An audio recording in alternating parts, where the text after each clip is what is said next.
Hello, everybody. Welcome to 20 Sides to Every Story, where we are 27 minutes late. And I apologize if anyone was sitting there, like, really wanting to watch us play D&D right at 7.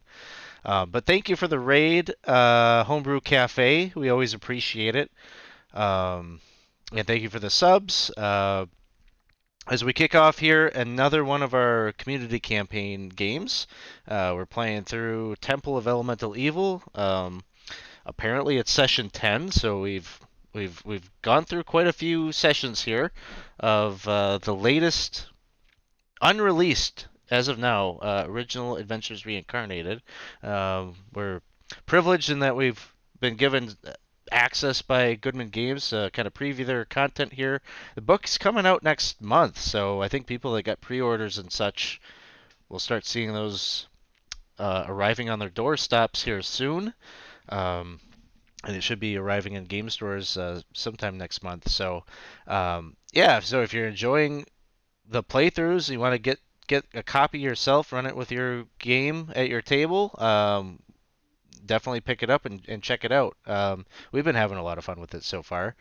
Um, yeah, so this is a community campaign game. We're 20 sites every story. We're community. We stream. We try to stream pretty frequently, mostly tabletop RPGs. We get into some video games and such too. But if you're watching this for the first time, we'd love to have you come join the community and be a part of us. Probably the easiest thing to do is just jump into our Discord server there and come hang out with us in between the streams. But this is an open campaign, so you could jump into this campaign yourself. It's not a static group. We've got different people that jump in to each session, so it's never the same group 100%. And thank you for the follow, Yaml. I don't know if I got that right, but thank you for the follow.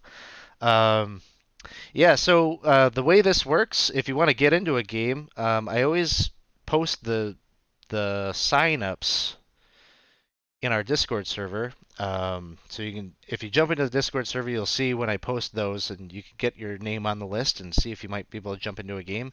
I always give priority to those that support our Patreon. We have a Patreon, so I'll link that here, so you can go check that out and see um, what what benefits there are for you to support the Patreon. Pretty much the big one is you get priority access when you sign up for the games. So check that out. But if maybe that doesn't work for you, we always have enough room for other people too. So whenever we got open spots, and I've got all my Patreon people in, we'll get a few other people in that haven't gotten a game in. So come and join in. You'll get in a game. We'll fit you in if you come hang out with us in the Discord. So I don't think I have any big news or anything to report. So we can get uh, basically right into the game here. I will. Oh, I need to make the little disclaimer though, because we are being hosted by Goodman Games. So if you're watching this, hoping that it's going to be 100% the OAR Temple of Elemental Evil content, mm, not exactly tonight. I am just for the purposes of the story that we are doing. I'm actually taking a little bit out of Princess of the Apocalypse because there's a little dungeon in here that I thought would fit, kind of right in with the village of Hamlet. So it's really more of a Princess of the Apocalypse session here tonight, just with that little dungeon kind of smushed in here. So I don't want to mischaracterize that you'd be able to find this dungeon in that book. It's not going to be in the OAR. So anyway, so where we start, this is sort of a little bit of a sequel here to the previous session. The previous group had been tasked by Byrne, one of the lords that had been um, placed sort of in charge of Hamlet by the Viscount of Verbabank. It was him and his partner, the wizard Byrne, who were sort of tasked with securing Hamlet, building a keep on the southwest, or the southeast side of the village, and trying to regain control over the area around this little village, because bandits and ruffians had been highwaymen had been taking to the tradeways and causing a lot of problems with merchants, and there's even been some tales of some kidnappings and things like that happening. And so uh, the Viscount of Verbabank started taking interest in Hamlet and appointing these two as kind of the stewards or guardians of the village. And this has ruffled some feathers in Hamlet. A lot of the locals not so keen on having a bunch of nobles that they've never met or have no connection with, um, taking such a strong arm in controlling their lives. They've been doing just fine these past few decades, and so there's been some contention there. And well, it would seem more recently that someone's decided to do something about that, or prey upon that animus that is um, built up around the community, because there was an attack on the tower where Byrne and Rufus live. A number of Byrne's security detail, the Burns Badgers, a mercenary group that he employs, a few of them had been killed, and Byrne himself apparently transformed into stone. He'd been petrified by some kind of magical effect, um, and Rufus had sort of a little bit of had witnessed maybe the aftermath of that and had seen an individual um, bearing a dagger in hand, seemingly had just when Rufus had heard some the commotion of this attack on their tower had aroused his suspicions, and he had went to investigate, and he saw that he had identified this one kind of large. I don't Ed, do you remember what I said was like kind of his like there was like a feature about him that was like the mark that you had used to kind of ID him? Was it a scar that he Uh, had? what I remember is real big and slack-jawed. Okay. Oh, it was a clasp. He had a cloak that had a clasp on it that had a Yes. triangle on it. Yep. And so, yeah, you got a little bit of a physical description. Big, brutish kind of guy. Yeah, slack-jawed, kind of not available kind of facial expression, but there was this clasp on his cloak, a triangle, that you kind of used to ID him. And so he saw this individual. It seemed like he had just stabbed Byrne. He saw Byrne transform or become petrified at the result of this dagger wound that he had incurred. And then he saw this individual, this brutish individual, crawl out the window, maybe under the effects of like a spider climb or something, and just walk right down to the ground level and escape. Um, Lord Rufus had put a couple of the Badgers on in charge of trying to track down and find this individual. They had disappeared and had never returned back from this assignment of theirs, and so they are MIA. Um, and so in the morning after this attack, with no recourse, Rufus had employed the previous group to try to track down and find this individual that um, had performed this attack. And the previous group did some sleuthing. We don't have to get into all the details of what they all did, but they managed to identify that these and it's not just the one assassin. There's apparently two characters. One of them named Cobort, and the other named Taruko. And they had been staying at the Stumbling Ogre Tavern, the one tavern in Hamlet.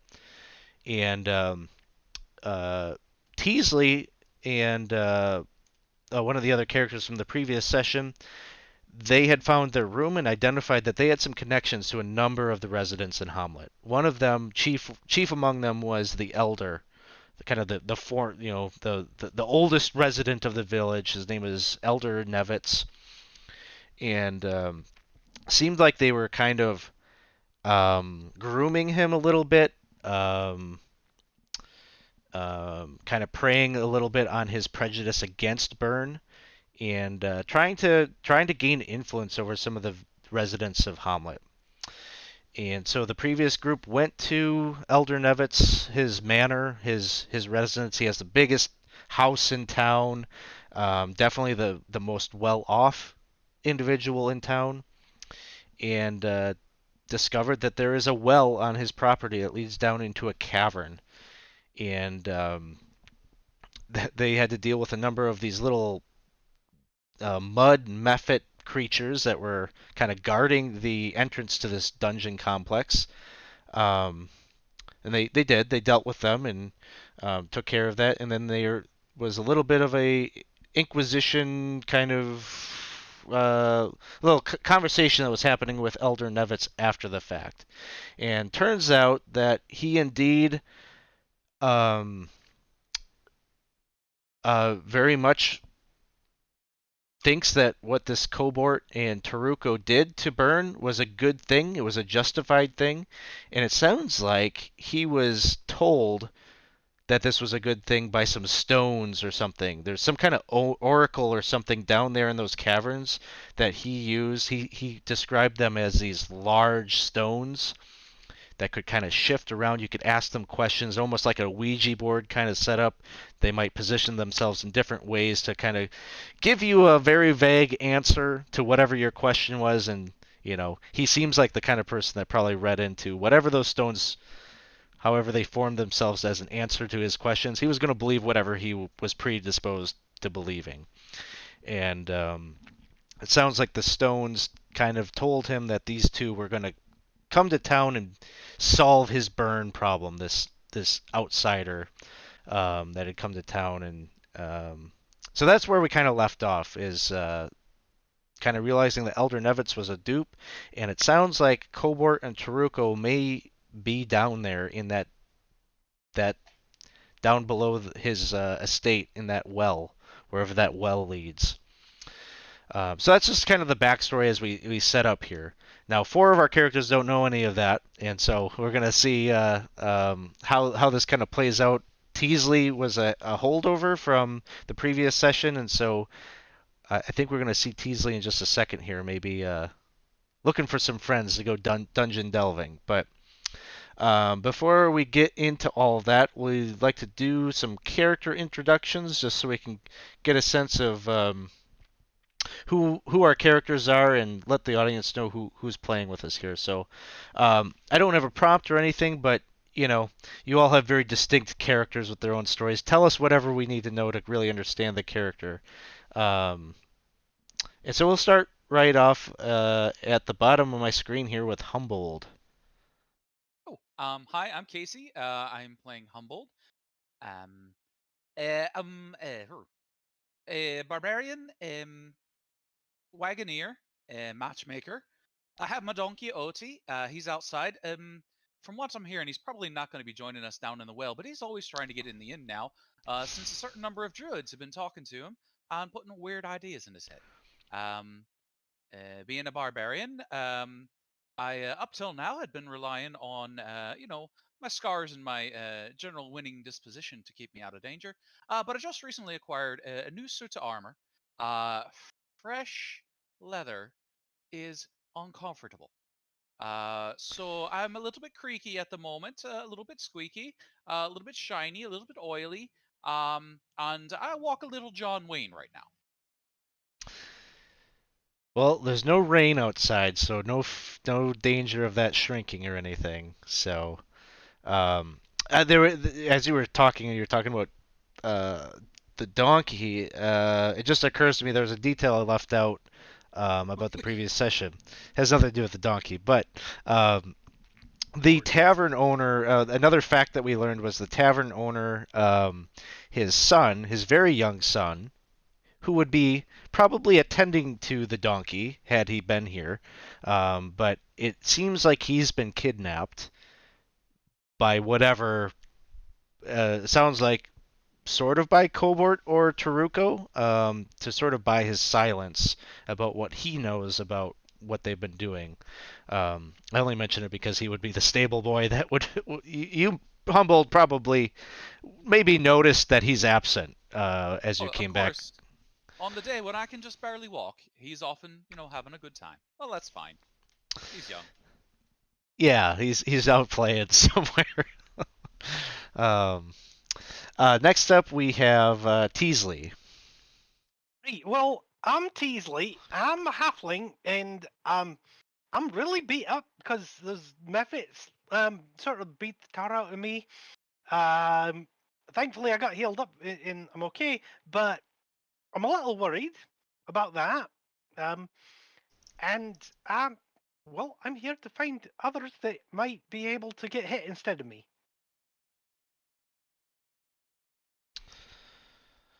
Awesome. Yeah, we'll Teasley will have a lot to share, I'm sure, once he makes his entrance here. Um, Next up we have Dane. Hi, I'm Percy. I'm playing Dane Battlehammer of the Battlehammer clan, Griffin Slayer, and Master Brewer. And it sounds like you've been busy brewing. I have been busy brewing, What and all is on tap? just ale, because that's what dwarves like. I also bought a donkey who's currently carrying the ale. All right. So, add more donkeys to the mix. That should be fun. Does your donkey have a name? Just donkey, Just donkey. because it's an animal. Don't And get why too would you close. name an animal? Next up, we have Charnika, who goes by Cherry.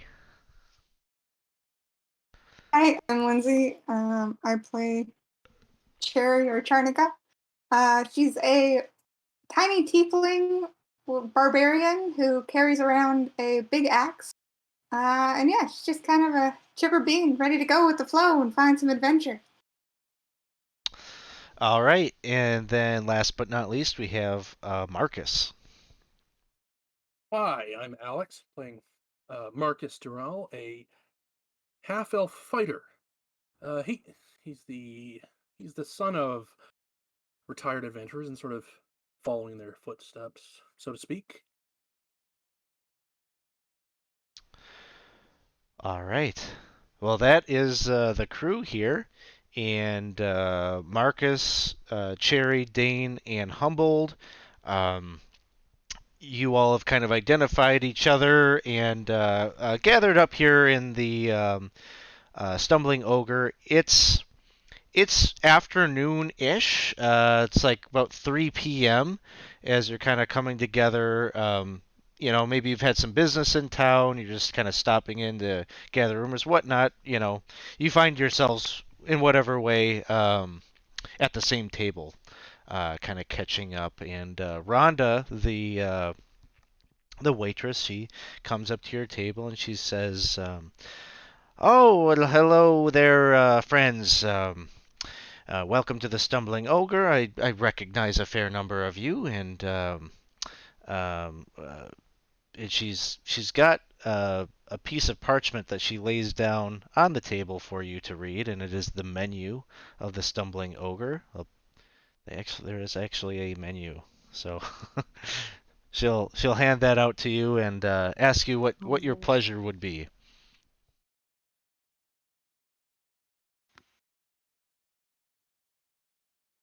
So exciting.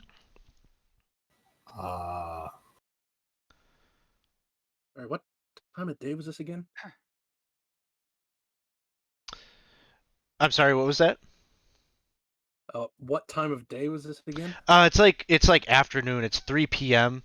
Um, and so probably not that many people really here. It's usually the busiest in the Stumbling Ogre, um, bright and early in the morning when some of the farmers and the farm hands are like just grabbing a little bit of breakfast before they tend to the fields, and then of course during the evening hours when the construction crew from those that are working on building Byrne and Rufus's big castle keep on the southeastern side of town. Once they're done laboring, sometimes they roll into the tavern to tie one off. well, young lady, can I have some honey mead? And since Hobbled is here, I will have some roasted venison because he prefers that I eat real food. She I says, "Of course, of course."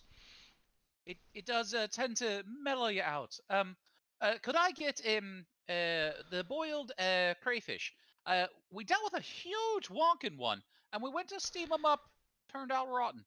So I really been in the mood for it. So if we could get that. We've got a great boil here at the Stumbling Ogre.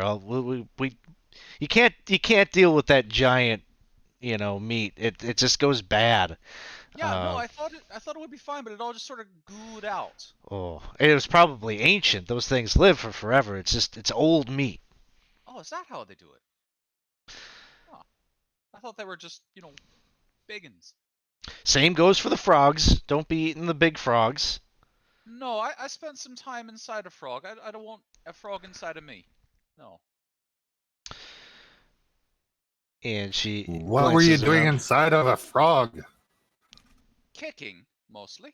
Screaming a bit. Not ashamed to say, it's definitely screamed. Teasley, weren't you there for that? No, wait. All of a sudden, the doors to the tavern burst open, and Teasley is there. Thought he was around here somewhere. I heard him yelling out from somewhere he oughtn't be. Oh, hey, look around a bit. Oh, there's someone I know. Humbled. Oh, Dane's here. I'll just talk from over here so you can't hit me.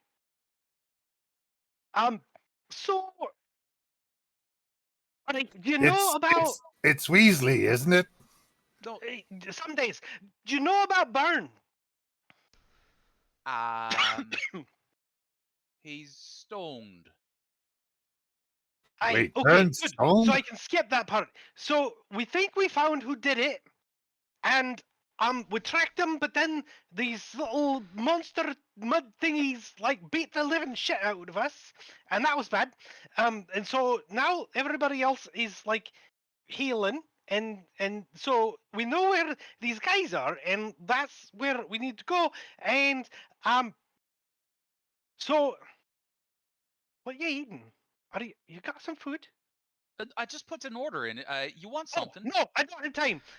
No, because they've got the guys, the Turco and Hobart and whatever they're called. They're in the well by the elder, but the well it's not. I don't think it's an elder well. It's a normal well, but there's guys in it, and they're doing bad things with stuff. I wasn't really paying attention to that part, but there might be a kid that got take and some bad things happening, and so we gotta go be heroes. All right. Has But we anyone... just ordered. That too. But is anyone paying for this heroine? Oh, well, Rufus said he'd pay if we can find him because they're the ones that did the thing to Burn. So it's a job from Rufus. then. Usual rate, he Oh said. yeah. Oh, right, that's fine. Rhonda is just sitting there, and she's like, "Should I be putting this order in?" Can we get it to go? Aye, to go. Oh, I did say the thing about maybe a kid in the well in trouble, right? Because we might need to go. I don't think we have time to eat, Lassie. Oh, We'll come back. Maybe have- we're really maybe in the just like a well. hunk of Be ready bread. when we get back. what have you got? I'll take his stuff. You take his stuff? No, whatever they're about to get, just give me that and make them another one. Oh, um, I should probably ask them. Hey, go ahead and tell them. And she she goes over there, and you can see she's having a conversation with a bunch of strange looks. She's earnestly asking them if she could just take all of their food that they just ordered, and Right, so I'm gonna go see about saving this kid then. Hey, I will be right along. I don't know. We're paying for both. You get a free meal. You just gotta wait a little bit longer. But I haven't eaten. Dead kids aren't worth as much. Just he just grabs whatever like a hunk of food is and starts heading out. Date'll follow Teasley. Sounds good. Charnika? Yeah, Oh, yeah. Charnika's gonna head out too. She's gonna look sadly, longingly back at the Oh, the that one. people's tables and just follow. And he'll break off whatever, like just tears part of a squab in half and hand you.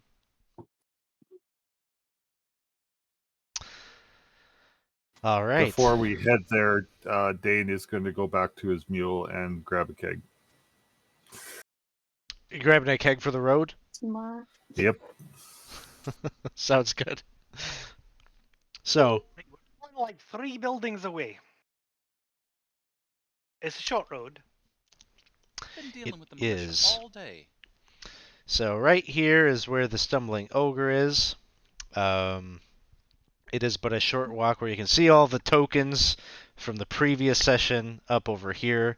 That is the estate of Elder Nevitz. And so presumably he is still being held hostage by the previous group. I am sure that Baltrin Jar is probably holding up one of his many pots or valuables and just waiting to like drop that on the ground should he say something out of sorts or misbehave in any way.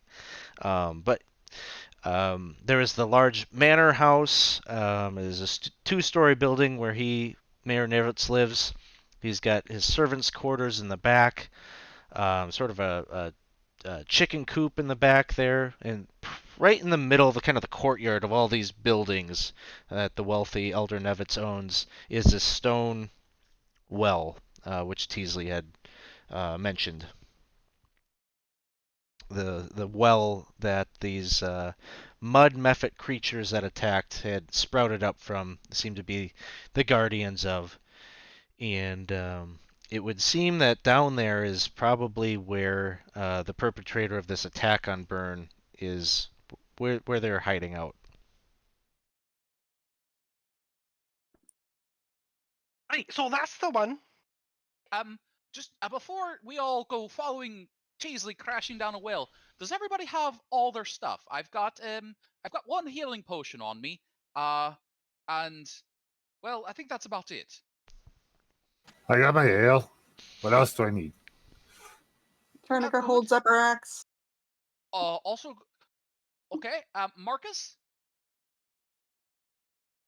Marcus?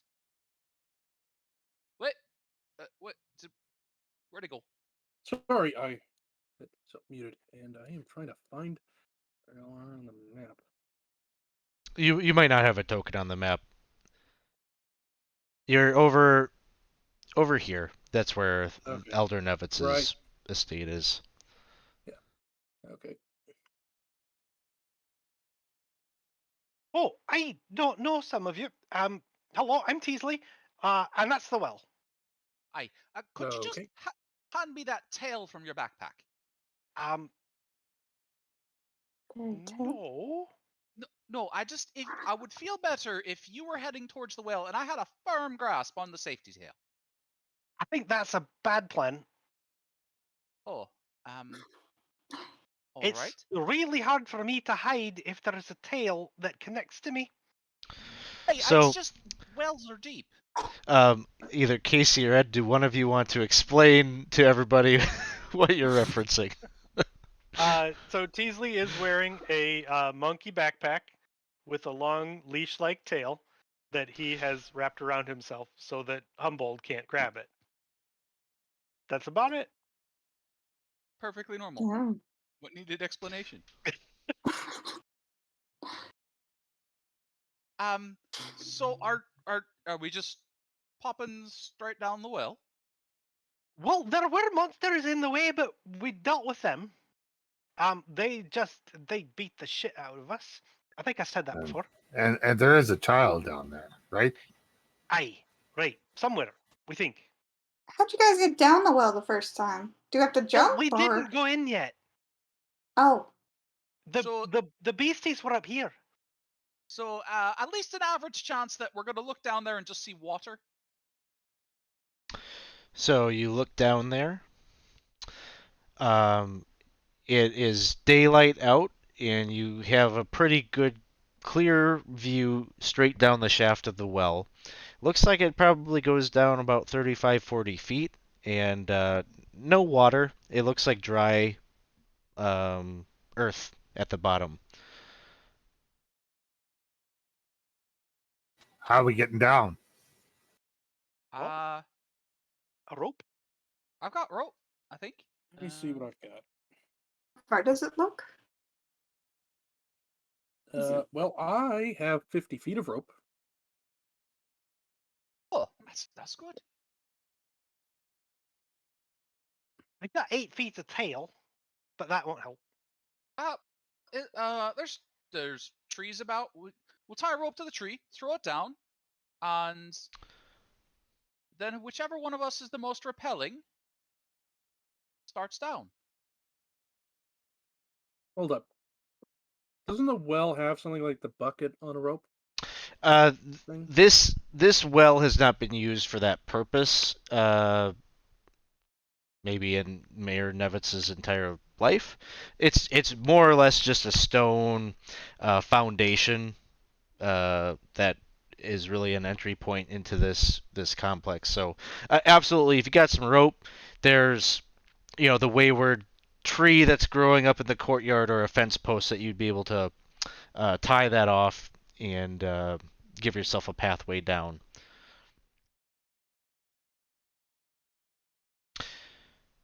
The question is, who will be the first to lead your way down the well? Dane will go down first. No, hey, wait, Bunch no. of chickens.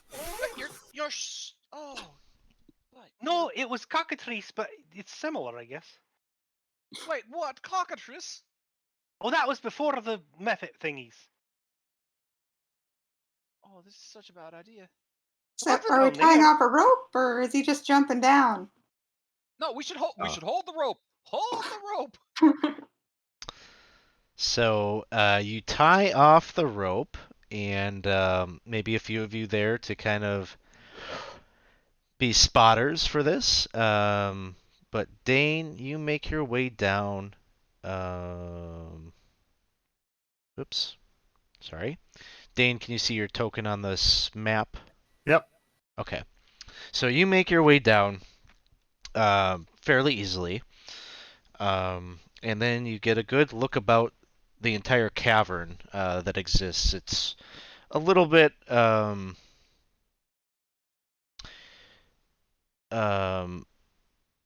maybe you had a hard time kind of conceptualizing that something like this type of space could exist down here just below this quaint little village, but you're looking about. You're a dwarf, so you got dark vision, so no problem. You're kind of looking about, and you can see this is a very irregularly shaped cavern. The floor is bedrock. It's sort of damp down here. You can kind of see from the sunlight that's coming down through the tunnel up above. You see kind of like the glistening of dew on many of the rocks and whatnot. You can see there is a tunnel. Let's see. I gotta get my little pointer kind of thing of up here. So up over here, you can see there's like a tunnel, maybe about 10 feet wide, 8 feet tall. Seems to go up towards the north. Towards the south over here, you can see a wooden door um, that stands there. Okay. I'm going to pour myself a drink and wait for the rest of them to come down. Yeah, One. He's gonna look over the edge and yell down, "Are you being murdered by what's it called? Lizard chickens?" Nah, there's nothing down here. Just some rocks. She's gonna follow down. All right. I'm throwing you on the map here as well. Coming too. Wait. Can we send some light down? I've got light. Yeah, I know that. I'm asking if it's okay. Never mind. And I'll cast light. And what will you be casting light on? I'll put it on my dagger. Okay. If you want to hide, you can put Mm. it on my shield. Well, if I put it on my dagger, I can put it back in the sheath. Or you can throw it at Okay. something. So I'll be bringing my own light down then too. All right. And what you have like a lantern that I you've have been a lantern, yeah. using? Yep. Okay. All right. So Humboldt, do you head down the passageway, and Marcus, you as well? Yes, of course. Okay. Well, so you all make it down there, climbing down the rope, and you take stock of the room about you. As What are you, these gold things? they look like they're just like kind of like patches of like fungi that are growing down here. Um, you know, the conditions down here, the moisture and everything, make it a good breeding ground for such things. Um, if you want to make a nature check, you could.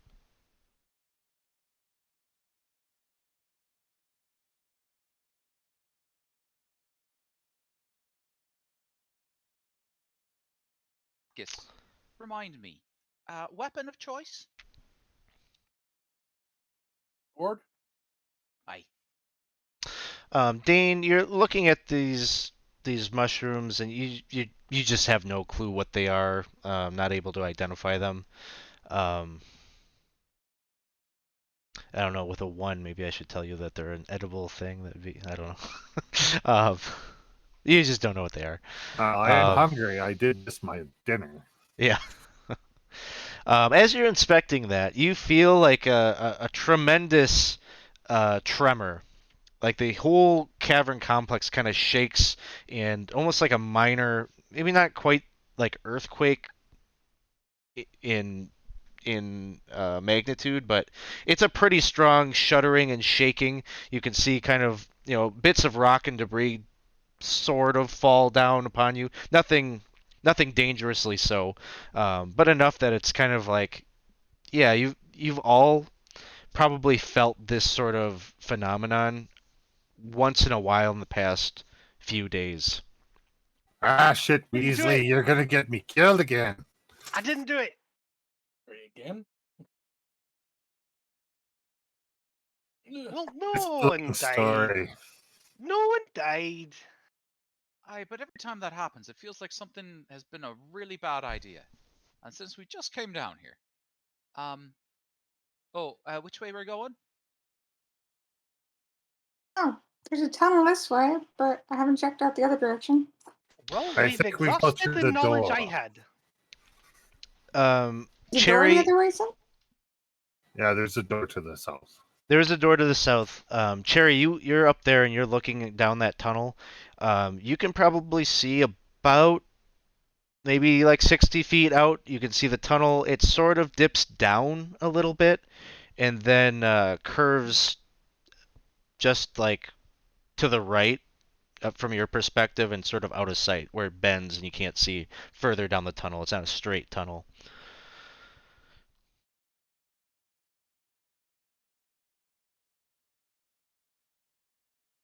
I vote south. Right, if I was gonna go somewhere and like take a kidnapped kid, I'd go through a door and not a cavern. I mean, we're already in a cavern. But that one has a door. I'm gonna defer to the dwarf. I mean, There's some serious logic.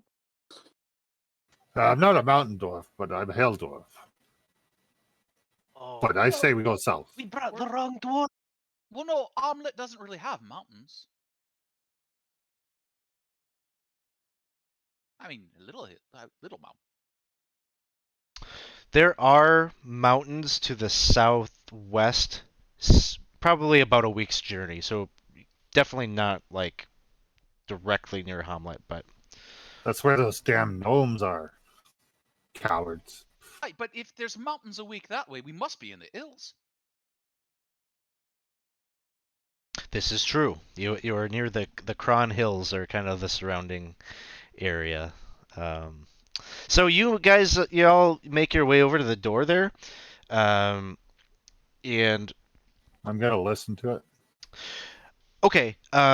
One thing you're gonna notice right as you get to it is there are like little nails that have been drilled into the stonework here, and there's like cloaks hanging there, almost like a kind of like makeshift kind of closet.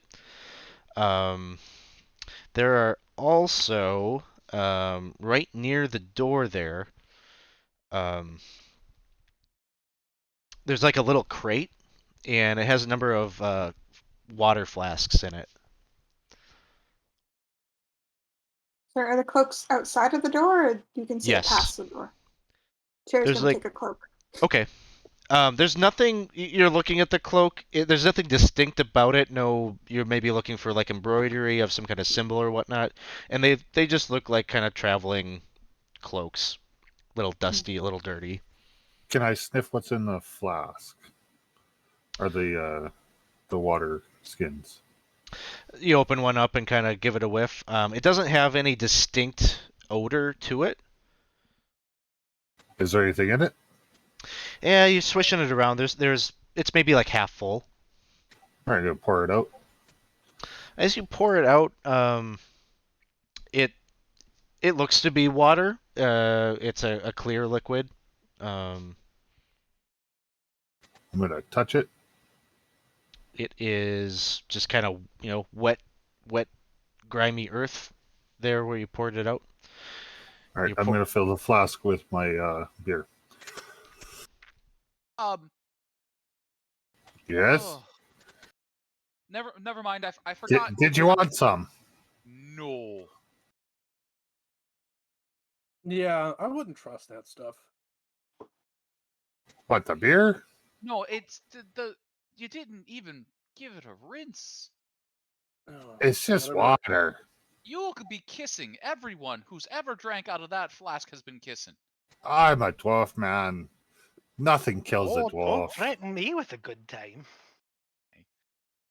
So the door then, pushy poly. It has a handle. Um, Here. it Do I looks hear like anything? it's. Go ahead and give a perception check.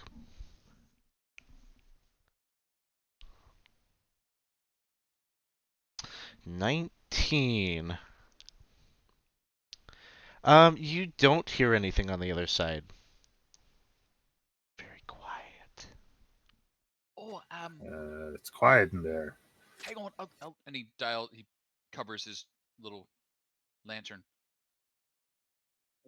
You should put out your dagger before we open the door. Oh, right. I'll put it in the sheath. All right, and then creak. All right. On the other side, there is actually. Humboldt, can you see right now? Not unless there's light. Okay. There is light. It's one of those things where it's like, I need to find an add-on that can I can ping light in different spots. So I'm just gonna put this on there so you can see. Oh no, I But- can see like the Okay. map is visible to me. Yes. Oh, okay. Yeah. Sorry, I Um, thought you meant could I see? Yeah, there's light actually. There's a torch that's um in a little iron holder on the wall there. Stairway, stone stairs that descend down, and then bend to the east. After you, gentlemen. And lady. Oh, and I like your axe. So we're new. not trying to be quiet. Ah, Good you to old know. smoothie. Do you want me to sneak up and take a look? I'm wearing chainmail. I can't be quiet. Mm, Okay, I won't then. But if they attack you, it's not my fault. You got kind of your kind of you got kind of like your marching order. Who you got in the front as you're traveling? yeah, I think Charnika and Humboldt are kind of trading off. Okay. So you get down to the landing there, and you can see the stairs go down further and sort of level out down here. Cobblestone, stone floors that extend. You can clearly see the tunnel extends further out to the east, but there's an intersection over here where it seems that the path goes both north and south. Um, there are kind of right here on either side of the hallway, right here, just beyond the intersection, there are two stone reliefs of stern dwarves in chainmail carrying battle axes that face each other across the tunnel. There's statues of dwarfs down here. Interesting. I thought this was a human town. Are they Oh, mountain Dane, dwarfs? Dane, if you want to do a history check here, you could.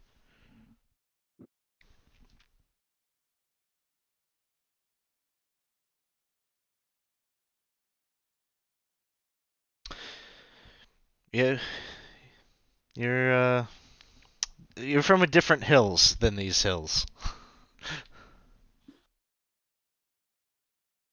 But yeah, this is shocking to you to see dwarven. Yeah, what you said is kind of what your knowledge of dwarves is in this region. That this doesn't make sense to be here. All right, we got spooky tunnel, left tunnel, and right tunnel. Any preferences? You're leading. And basically, down each of these hallways, you can see there's another torch. So there's this is well lit. Um, at the end of the tunnel over here, you can see there is a another wooden door. The forward tunnel. Oh. Yeah, yep, straight ahead from you. Well, I think I can see a door. I can't see what's around the bends of the tunnels. Maybe we check the bends in the tunnels first? Good idea. Charnika, your side or mine? So right. Go right. Oh, hey, that's right. Can we go over this? Or is this a Yeah. blockage? You can crawl over that. Yeah, it looks like probably a bit of debris that came loose from these tremors. It seems recent. Um, and so you get down to the end there. Um, it's starting to smell kind of weird as you travel down here. Oh, I shouldn't have eaten that squab so fast. A bit foul. And then you can see the passageways even out to either side there. Keep going right. Smell. Mm-hmm. It's getting worse, more foul.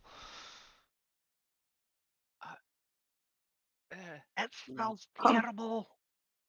Maybe a And rare Peek moment. around as the you That's a good get sign. down to the end of the tunnel there and you take a peek around, you can see this seems to be sort of the potty, as there's two kind of wooden platforms with little hole, um, and the source of the smell becomes apparent. Does anybody need to use latrine? Not turning around. Oh, but this armor takes a long time to get off, so I'll cross my legs. All right, we stopped following the tiefling. She took us to the toilet. And Well, it's then good to roll know where that initiative as is. the stool elemental comes out. No, I'm just kidding. Not We again. don't have to Oh, revisit no. that. The fact that you had to once is troubling. Well, Oh, What? oh, Teasley. Spooky door down? I'm having a peek. So- Just so Teasley, you're running down there. Okay, Cherry, you're going down there as well. I'm gonna just jog after him. Cherry, if he really starts to run, grab hold of the tail on the backpack. I'm tying it up. And okay, let's see. I could pause this, right? Yep.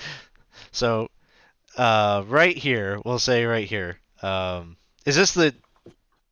Yeah, I gathered from kind of the informalness of this that Teasley was running down the tunnel. Cherry seems in character that you were chasing right behind. Humbled, I don't know. You're probably hesitating a little bit, right? With the why Humboldt's are we doing John this? Wayning it right now. Like Humboldt is actively slowed by chafing.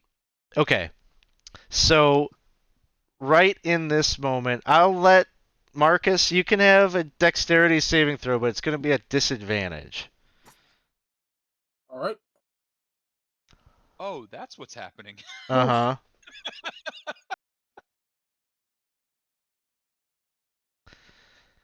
All right. I am just trying to find the spot for saving throws. You click dexterity, and then it'll give you two choices. Oh,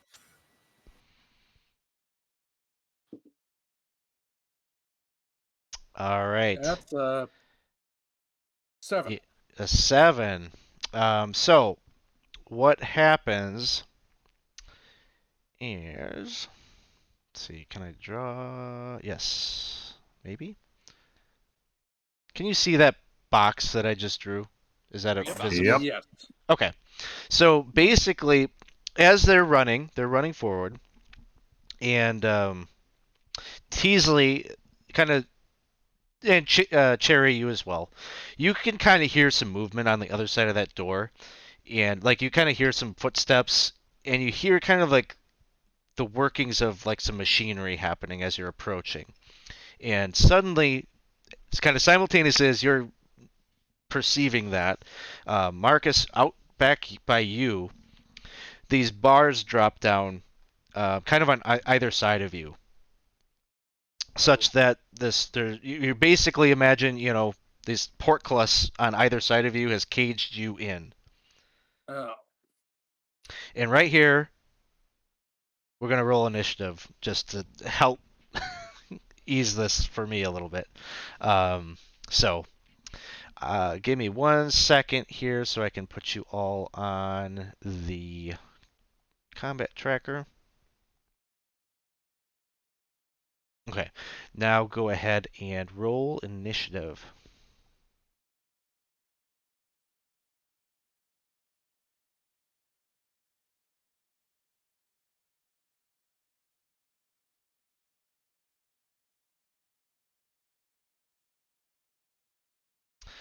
Okay.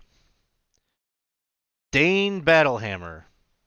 This cage just dropped down, has separated you from the others, with Marcus inside this contraption, or not contraption, but sandwiched in between these bars. You got this split here. What would you like to do in this moment as that happens? I'm going to shake my head, and I'm going to take a drink from the flask. And I will hold my Sounds fair. action in case anything attacks me or my friends, and I can reach them. I will guide and bolt them. Sounds good. Holding a readied action with a ready guiding bolt. So Yes. if that doesn't go off, you'll lose the spell slot. Oh, Just so you know. Well, yeah, I'll just pull out my warhammer then, I guess. Okay. Or if you got a cantrip, you can ready that kind of with no consequence. Okay, I'll ready the Toll of the Dead. Okay. Sounds good. Thank you, Smitty, for the cheer. Thanks. We appreciate that. Thanks for coming and checking out Temple of Elemental Evil. All right. Next up is Marcus, who finds themselves in between the bars here. What would you like to do? I will take out a crowbar and try to force the bars up. Force them up, or trying to like kind of bend them so that you got like kind of a little hole to slip through? You know what? Yeah, I was trying to decide between those. Let's go with bending it. Okay. Yeah, you probably get a sense that that might actually be easier. Like you could get some leverage that way. So Using the crowbar, give me a strength athletics check. Okay. We are still paused too.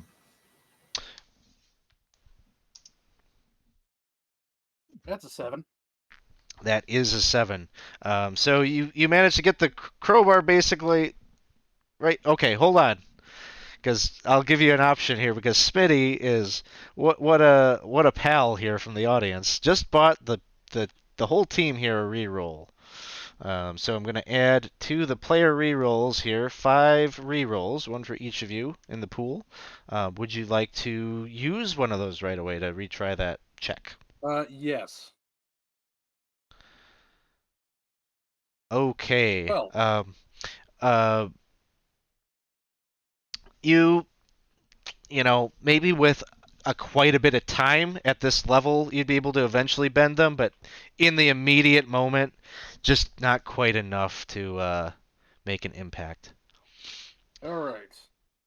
Next up, it is Cherry. It is your turn. She's kind of gonna look back and forth between Teasley and Marcus, kind of unsure where to go now. And then she's gonna end up heading over to where Marcus is, and she's gonna try and bend the bars on that side, noticing what he's doing. Okay. He also has a So crowbar. just like kind of hulking out, trying to just with your hands kind of bend these bars. Give me a strength athletics check.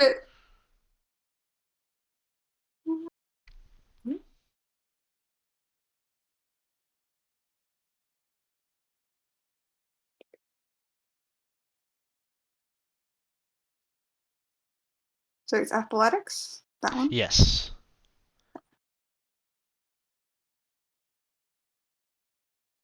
All right. So you managed to bend these bars, enough that Marcus would be able to kind of sidle out. It'd be a tight squeeze, but you bent them enough that there's an entry point here on the eastern side of the cage. All right. So nicely done. Teasley, it is your turn. Nope, you.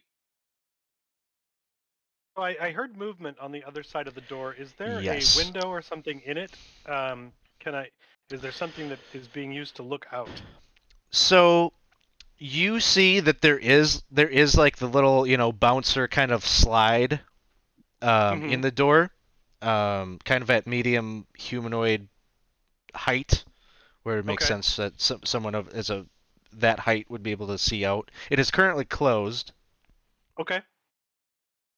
I am going to take a couple of steps away and do my favorite trick and cast Minor Illusion in front of that sliding door with an image of this hallway with the bars down but nobody in it.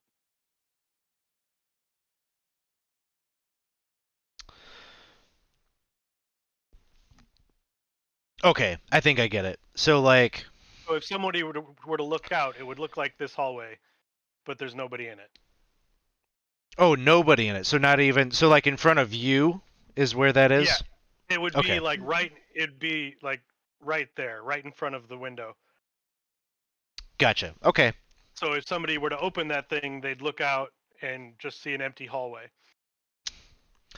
Sounds good. Humbled. Um. All right. So he'll step up and he'll try and work with Marcus on these bars. He does not have a crowbar at the moment, so he'll just be. I can slip you mine through the bars. Oh, that'd be fair helpful. Yep. So I'll lean on the other side of Marcus's crowbar, and try and pry in that fashion. All right. Yeah. Strength athletics. Strength athletics, Kerchonk. Little bit lower DC with the crowbar, but not quite that low. I'll throw a reroll at it. All right. Come on, reroll. Come on, reroll. Okay. It didn't even need the crowbar. You just like, yeah, phew. Managed to bend those bars. So there's exit ways on both sides of the little makeshift cage here. Um. Uh. s- Uh. So are we going forward or back? Um. Well, I think we can go either one now that I think Teasley was gesturing back. we've bent up. Yeah, the cage. I'm waving, pointing back the way we came, and making some sort of gesture back at the door, trying to signal that there's an illusion, but I don't know how to do that.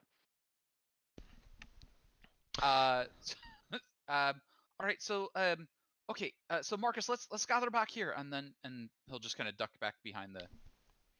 Sounds good. All right. So Teasley, you see the little window thing like opens up, and then you hear some kind of an exasperated kind of maybe a curse or something like that, and then you can kind of see whatever just opened that up withdraws from the door, and basically he knows that you all are down in the tunnel, but he doesn't know precisely where you are in the tunnel. And so what he's got going on the other side is a number of levers that operate a number of cages in this hallway.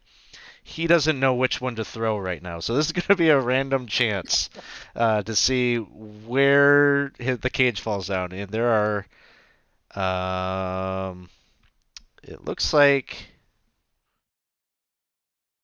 yeah, you got a 50% chance here of him not, well, maybe not quite. But we'll see. We'll see where he throws this down. I'm going to re-roll that because that's the cage that he's already thrown. 1, 2, 3. He misses you as he drops a cage right here. So still potentially problematic, but nobody's. Well, Teasley, you're separated from the rest as that the bars come down there on either side of that box. And that is what happens on that turn. We're back to the top, and it is Dane's turn.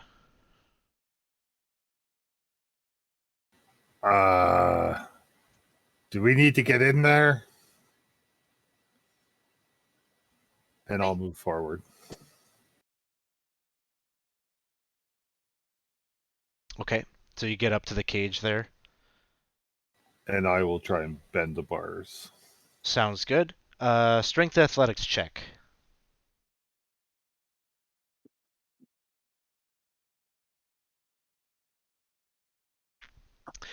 A 15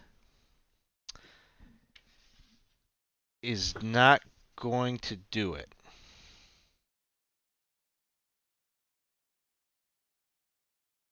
Ah, well, Teasley. It was nice knowing you. Oh, I'll be fine. Marcus, it is your turn. All right, I'm gonna go and help out with trying to break that cage. So over here and crowbar. All right, strength athletics, and let's see. Smitty says, "This still non-book extra material?" Yes, I'm still off in La La Land doing my own thing. So this isn't in the Temple of Elemental Evil book. This is actually one of the dungeons from Prince of the Apocalypse. So I'll get Anyway, back on that track. was- I promise. I'll get back to the script here eventually. So that was a 17. 17 with the crowbar. You managed to bend it enough that one could slip in there. All right. Um, all right. Next up would be Cherry. It is your turn. Cherry just kind of sighs when she sees the second cage, and she goes through the next set and tries to bend the bars on the next side. Okay. And remember, she has a crowbar this time and brings that out. All right. So crowbar in hand. The DC is 17 with a crowbar. So go ahead and do a strength athletics check.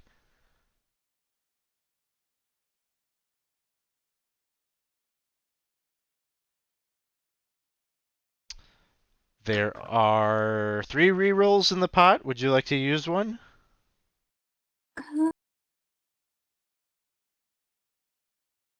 No, I think it's alright. Maybe. All right. I think it'll be Holding off for now. can I move back one? Is that Yeah, possible? if you still got movement, absolutely.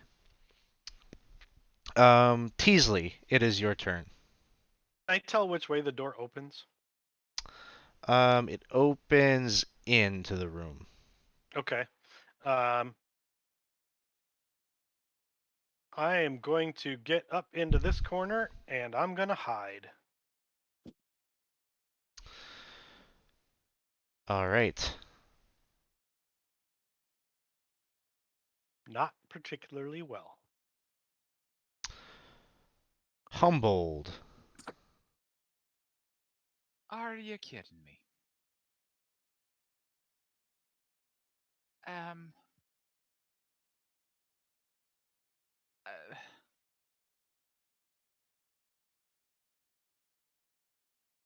Uh, he will move up, and he will take off his shield, and he will pull out his crossbow, and that'll be it for him. All right. So, we turn to the door opens. I'll ask you, Ed, would he have passed through the illusion at this point, or were you on the other side of it? He would be pretty much standing in it if he has already decided it's an illusion. Yeah. I think at this point he knows some funny business is going on, so he steps out into the hall. Would think stepping out into the hall. This was just like a cantrip, right? Yeah.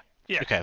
So he steps out and sees you there. And what you're looking at is he's wearing a fully armored, looks like male individual, in this armor that is just sort of odd looking, almost like it's plate mail armor, but it just has this ruddy, kind of rocky look to it. And he's got this huge morning star that he's wielding in his hands. And he sees you there, wraps both fists around it, and is going to try to bring it down upon you.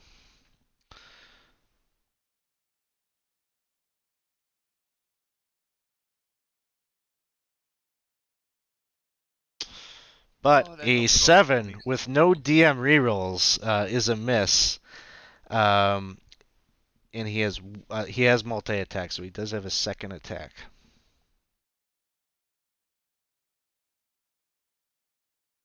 Ooh, double twos both times. Nice. You step to the side, wham, to the ground.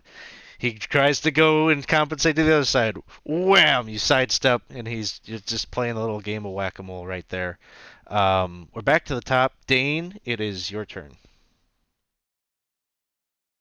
Now that I can see the guy, Made a I am friend. going to cast Guiding Bolt on him. All right.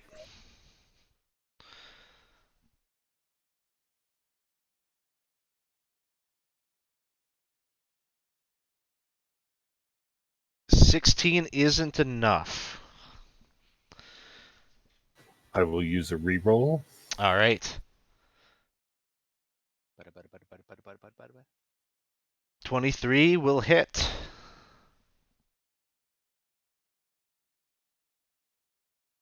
That's a good one. 18 points of damage. Not quite 50% of his health. But you hit him with that, and what does it do? It like light, kind of a shimmering glow around his body, making it just a little bit easier for the next person to strike him. Yeah, next person that attacks him gets advantage. All right, nicely done. And Marcus, you are up next. All right, so I will go into the cage here and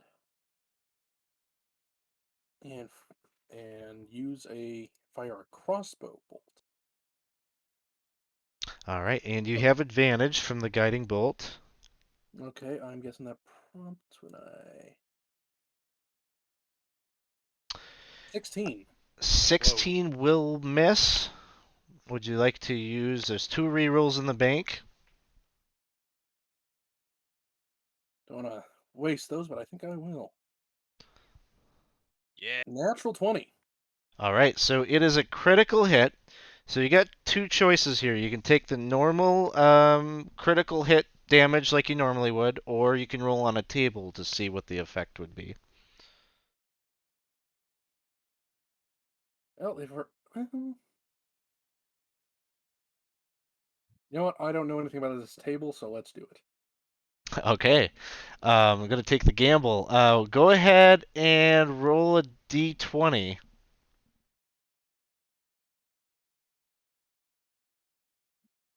6. 6. Okay. And you're hitting with a piercing weapon.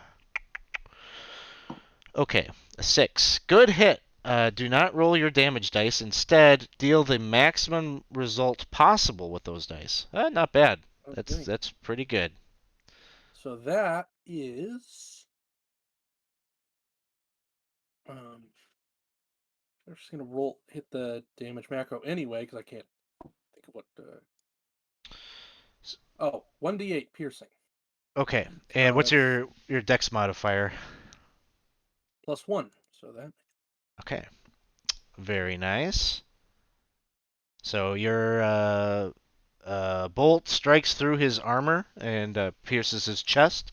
He kind of stumbles back a little bit distracted now as he was trying to smack down on Teasley. He's looking down the corridor, um, maybe coming to grips with the fact of how many people does he actually have to deal with, because he only really saw Cherry and Teasley initially. Now he's realizing maybe that there's more of you down there.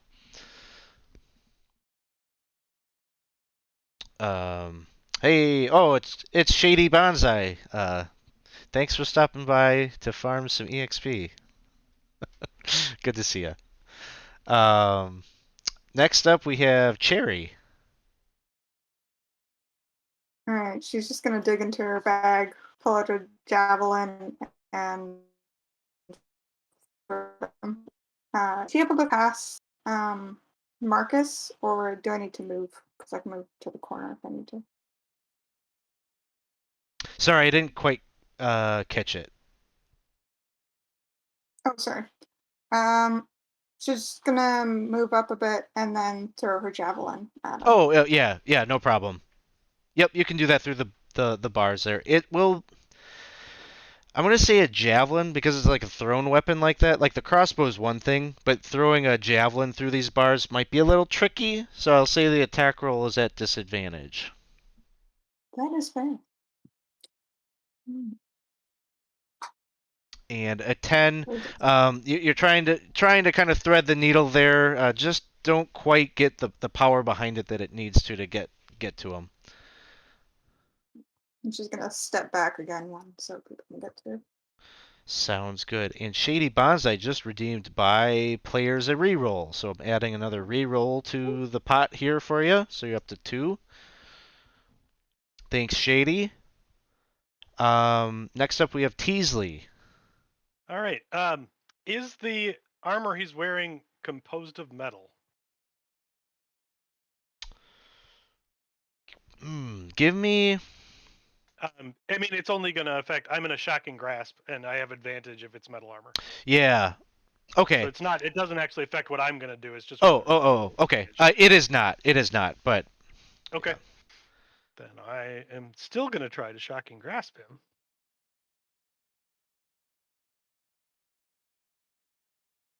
Oh, that's bad. Right. I'll stay here. All right. Good news. I've got his attention. Humbled. Oh, why'd you stop working on the cat? And he's like fumbling. He was trying to get his crossbow out, so then he switches back to the grabbing the crowbar and stepping up and trying to pry the bars apart again. Okay. So athletics. Prying bar. We want to see is 17. We'll use a reroll because I saw some more being purchased. I like rerolls. Oh, come on, reroll. Nope. Didn't get there. That's it. It is the guard's turn, and the guard is going to continue to try to hit Teasley. First attack. He likes those Yeah, twos. another one. He really likes those twos. We just need to see one more. Ooh, 13? Still gonna miss because I have mage armor on. All right. Back to the top. Dane, it is your turn.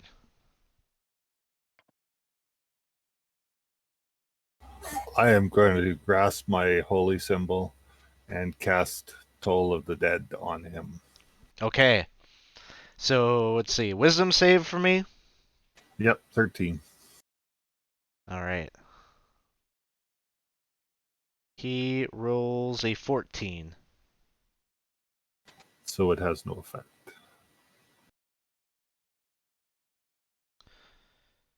All right. Next up is Marcus. All right. I am going to spend this turn continuing to try to open up break this cage. Sure. So, crowbar, athletics. 16. And 17 is the number you need. So just not quite there. Reroll. Alright. Reroll. Yeah, I'm not going to push my luck. Like, statistically, those are not my favorite on that one. All right. Anything else, Marcus?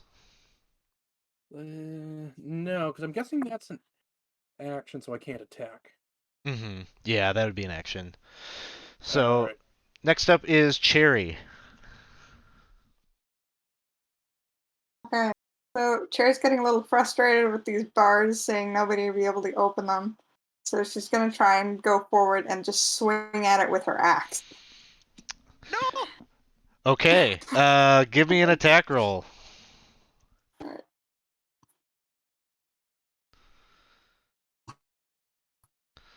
It's gonna be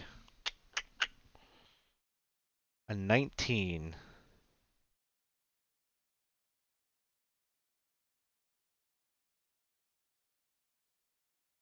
So you go to swing with the great axe. Dong! It doesn't seem super effective. Regrets.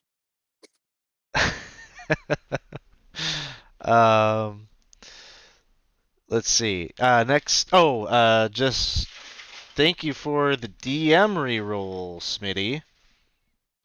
There was a player set about 2 lines up too. What, from Shady? Yes. We Yeah, already used we that already one. got that. You already used it. Yeah, yeah. No. But I mean, you got one reroll in the pot there. So. Yes, Teasley, it is your turn. Well, I'll try this again.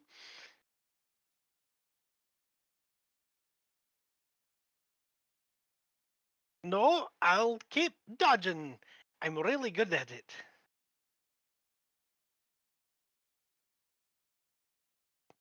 Sounds good. Humbled. But you probably weakened it for me. I'll just pry right where you slashed at my head.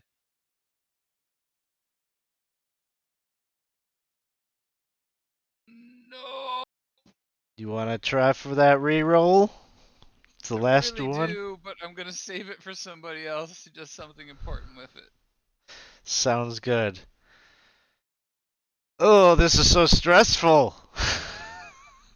He's gonna try 2 more strikes with the Morning Star here.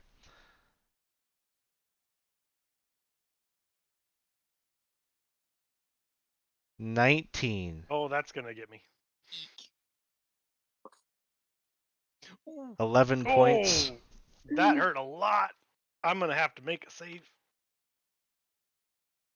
Okay. Oh yeah, over 50%. So DC 13 con save.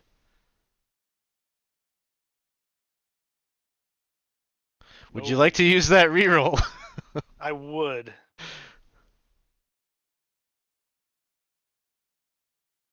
The Oh. Okay. So, roll a d10.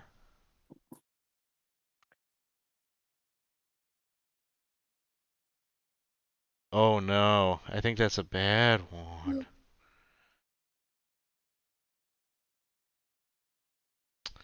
So,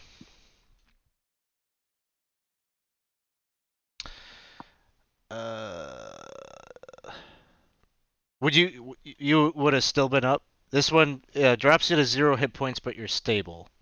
I am at 1 hit point, so it really only dealt 1 point to me. Okay.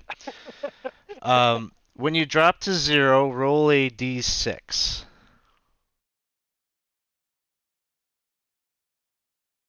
Okay. So no lingering injury there. But I'm at 0. But he's at 0, and this guy, he's real frustrated. You've been dodging and dodging and dodging. He brings the Morning Star up, and he'll make an attack at advantage.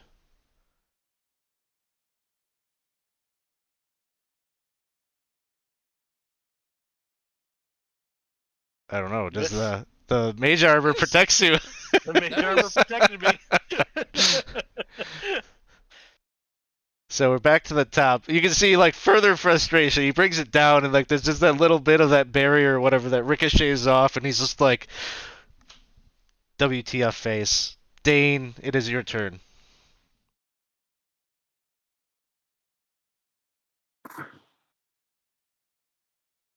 I don't know what to do. I suppose I will cast Healing Word on Teasley as my bonus action.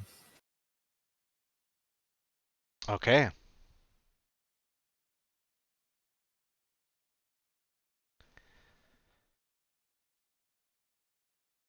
Boom, 7 points. Nice.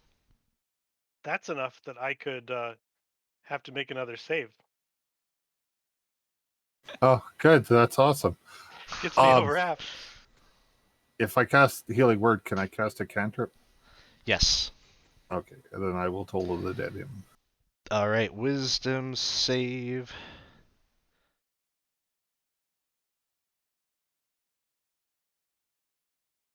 And he rolls a 19.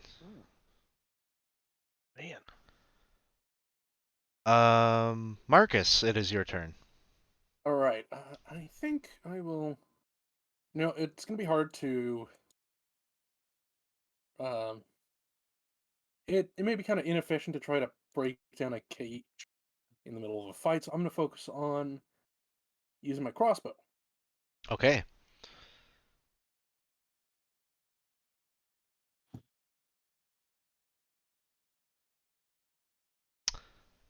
$16. 16 won't quite pierce through the armor. All right. Cherry. I'm gonna try again. Pick up the what's it called? The crowbar again this time because You guys could her use arm hurts from the that. help action to give each other Oh. advantage. Go ahead and do strength athletics there. Trying to bend the bars.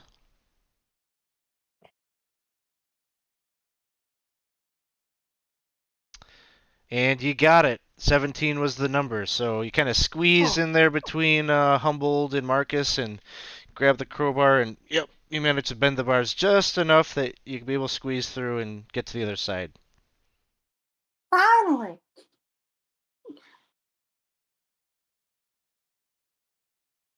And anything else? Do you want to move through there, or wait on the side that you're on?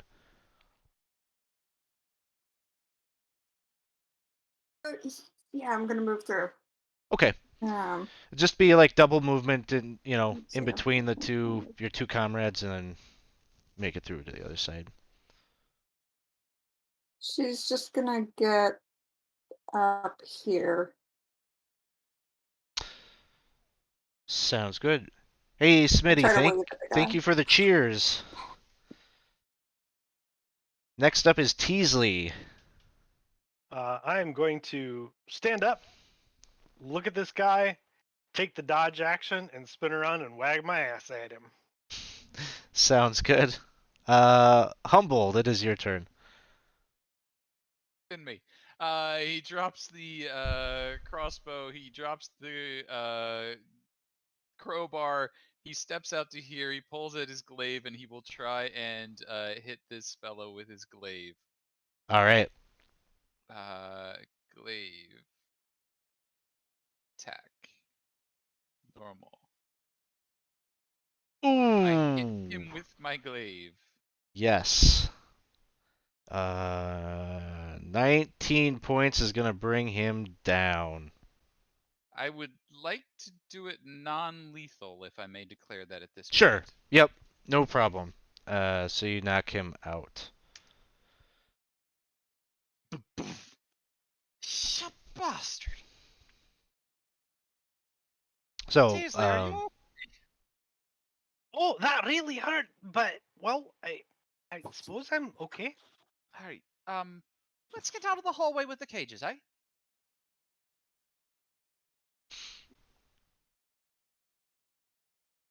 And he'll just like run back and grab his crossbow before scampering out. all right.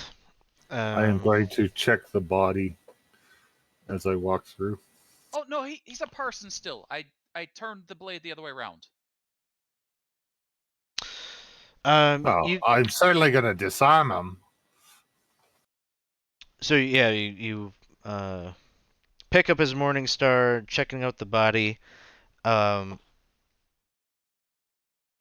You can see very clearly on his neck, he's got a tattoo that matches that triangle symbol that was described to you, described to Teasley as being on the clasp of Cobart's cloak.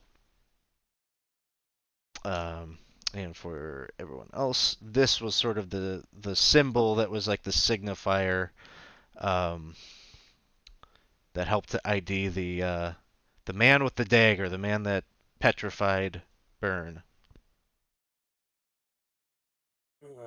I'm trying to remember if that's the same symbol I saw when we cleared out that farm that was attacked. I think so. I think it was the same symbol that you saw, kind of, uh, kind of put into some of the knolls on their necks. Yeah, I don't remember exactly where we saw it or There, what it was on. if you were in one of the adventures where some knolls were being fought, that Yeah, is it was a probably where you farm. saw it. Was kind of in their fur, sort of cut into their fur. This design on their necks. All right. So yeah, I'll just say I've seen this before.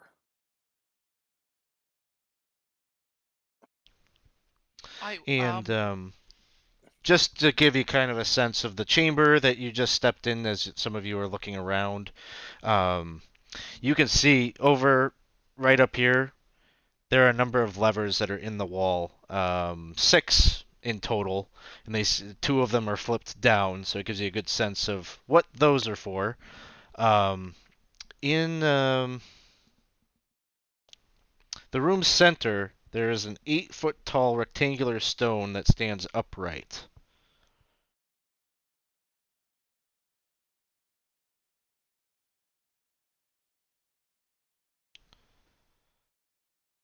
Oh, what's a big stone? well, just judging from the how or my first guess would be that it fell is that a piece of the ceiling broke off and that's where it came from.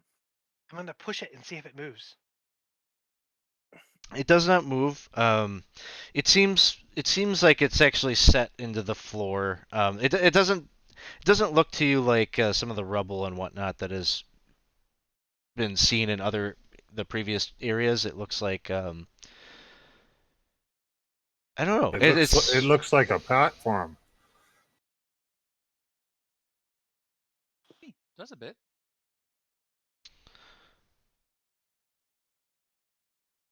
Well, it runs just about like you couldn't stand on it. It doesn't quite attach to the ceiling, but there's not enough room at the top of it. There's probably only like a foot or so between the top of this thing and the ceiling, so you wouldn't be able to actually like stand on it or anything. For very short people. You know. Anyway, I've got this fella manacled up in manacles and shackles and looping behind, so can't possibly run around. Any sign of that kid? Yeah. I suppose we keep going. Are you okay? I'm fine. I'd rather not do that again. That's why you have the monkey. You're supposed to give the tail to someone when you start feeling the desire to be running forward. Yeah. No, and, anybody walking down that hallway would have triggered that. You say yeah, that. which meant that if it hadn't been for those cages, we might have been able to. We probably would have been able to deal with that guy more easily. Oh, that's true. Yep. Closer together. So I shouldn't summon cages, you're saying? Because I didn't do Um, that. Well, I'm not saying you did that, but it did happen, and we should try to avoid that happening again. Okay, noted. So Teasley, I have this flask. I will trade you for the end of your rope. No, no deal. It's good beer. Nope. I want to be able to run away when I need to.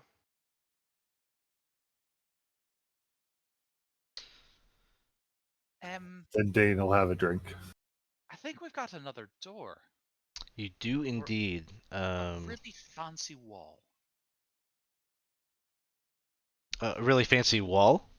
Or a really fancy wall. Could be a door, could be a big Oh no, it is most certainly a door. This Oh. one, stone. It's really well-oiled hinges. I didn't mean to do that. Oh. No, it's fine. It's okay. Nothing bad happens as you do that. So you open up the door. Again, these chambers, you see that there's torchlight. They're well lit. And this one opens up into a 50-foot square chamber. And right in the center, the most prominent thing that you see is a life-sized and lifelike-looking statue of a dwarf warrior wearing a chain shirt, helm, and big boots. He carries a shield on his left arm and a battle axe in his right. Um, somewhat. That looks like Maradin. Oh. Oh no, wait, that's your god. Oh, that's your god. Aye. I thought it might have been a friend of yours that they got with one of them stony daggers.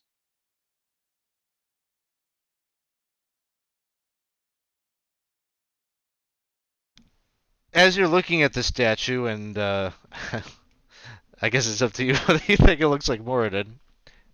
No. But there are pieces of it that it looks like it has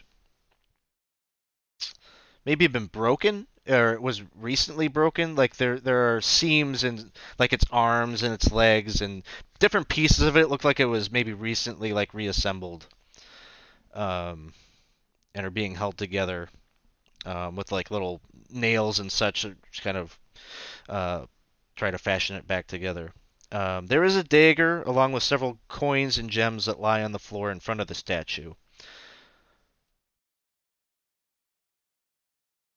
And you can also see that there are the stone door to the north and a stone door to the south, both with an iron pull ring handle.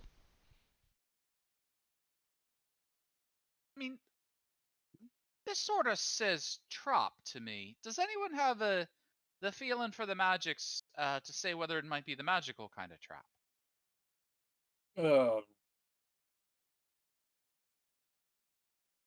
Well, I would, but I Oh, had to why? heal Teasley, so I don't have any more spells. Well, I we've mean, got like, time if you've got those ritual type ones. Ah, yes, I could probably do that. If I was allowed to wait for my food, I don't know that we need to wait for this. Oh, or we could just keep moving. I mean, it's a statue. It is a stat. I meant the dagger and the please grab me treasure bit, but that's Shiny things. I. Well, there's no sport in stealing from a statue. you Post Those we that. can always come back. steal from a statue. I mean, Dane will pick up the dagger and the coins. Um. I mean, Okay. sure, that stuff belonged to somebody, but I don't know if it belonged to the And statue. if they want to claim it, they can come claim it from me. Dane, the dagger.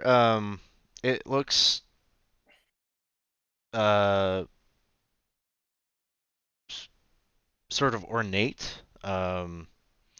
It's kind of got like in the blade, kind of etched into the blade work, sort of star motifs, like kind of little dots and whatnot that are kind of connected by lines. It kind of gives you kind of like you've seen maybe some astrological kinds of things, constellations written out before. It kind of looks like that, kind of patterned on it.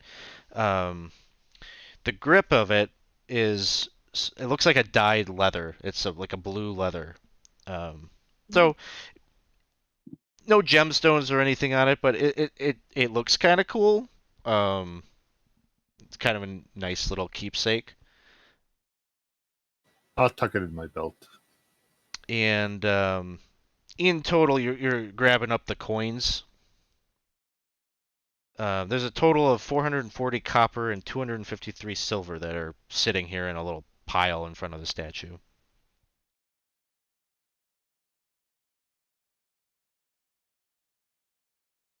I was kind of expecting the statue to whack him. That would have been pretty cool. Terrible, mean- but cool. Terrible, but you know, kind of. So wait, where am I? Which way round are we now?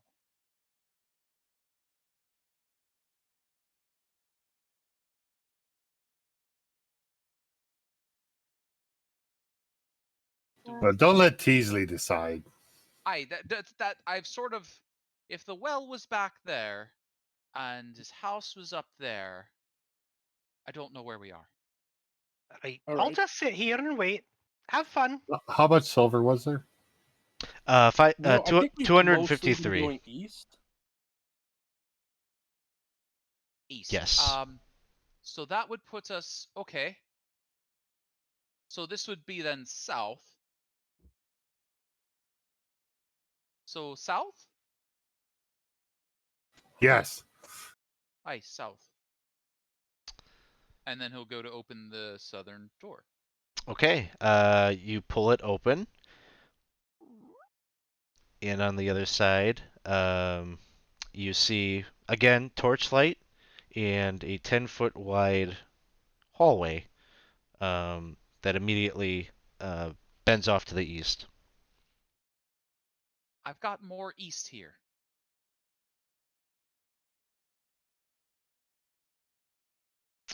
So what you waiting for? Oh, Humboldt, why don't you give me a perception check as you open the door? because I'm really bad at them.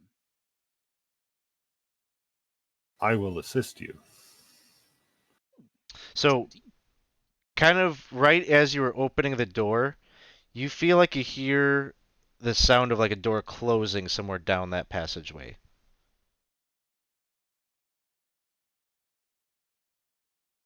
This door's weird. I made it open and it made a close sound. Magic door. Probably more friends down there. Oh, hi. Then maybe we should not leave me. Where'd you all come on? And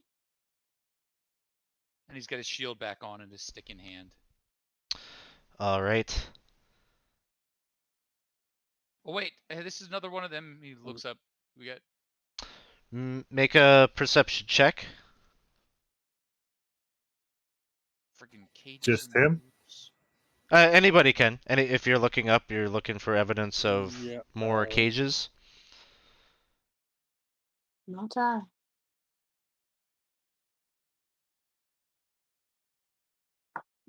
6. None of you see anything that you're looking for basically like little inch and a half, 2-inch diameter holes or whatnot. You don't see anything like that. Looking for other abnormalities. Nothing strikes you as a trigger or out of the ordinary here. So sounds like you all, Sans, Teasley, are heading down the tunnel there. Teasley, what are you up to? Going north. Heading north. All Have right. a listen at this door. Give me a perception check. Can I do a perception check to see if I notice him going that way? I don't know I that waited Teasley is. until you were all down the hallway. No, I'm actually standing in the hallway. I can still see him. I don't know. Teasley, were you being coy about that at all? I was Or waiting until they were all in that hallway. Okay, So sounds if good. Dane's still there, then I'm gonna be right here. All right. So Dane, is that what you are you gonna play this game of attrition with Teasley of just staring at Yeah, him? Or okay, I'm paying attention to him as well. He's part of my party. Okay, all right, I'm sitting on this ledge then. all right. Sounds good. Okay, so Humboldt, Marcus, and Cherry, you head down the passageway there. Looks like Humboldt, you're kind of in the lead, peeking around the corner there.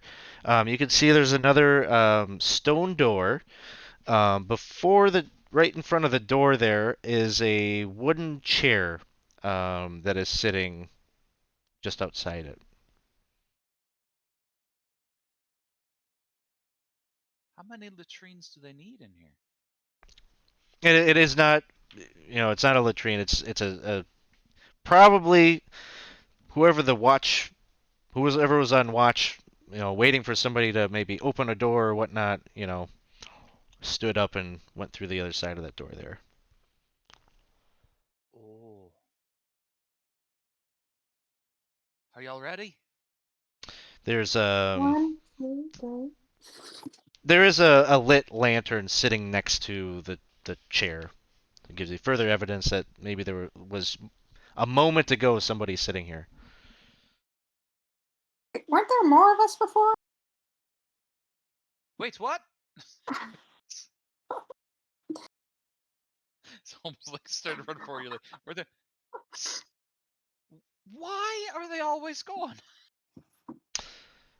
Humboldt, you're up near the door. Anything? Yeah, he was rushing the door. He thought that was the plan. So. Oh, you open it up. Okay. Yeah, assuming it's unlocked. It is unlocked. So you open it up, and give me a second. So That's Bobby you, Hill. I'm sorry. Oh, just notice this. Just notice that bit of a resemblance with this guy over there. All right. So you open up the door and you look into this chamber. It's an enormous chamber, 20-foot ceiling, and this entire thing looks like it's just been carved out of like kind of the bedrock underneath Hamlet. There's a There are lit lanterns or sconces in the walls that give light. And what you see, all these little symbols here, these little weird symbols I put on here, these are these like kind of monolithic looking stones. And they're hovering, and they're sort of just slightly kind of hovering, maybe like a foot or so off the ground. And there are about 5 or so of them.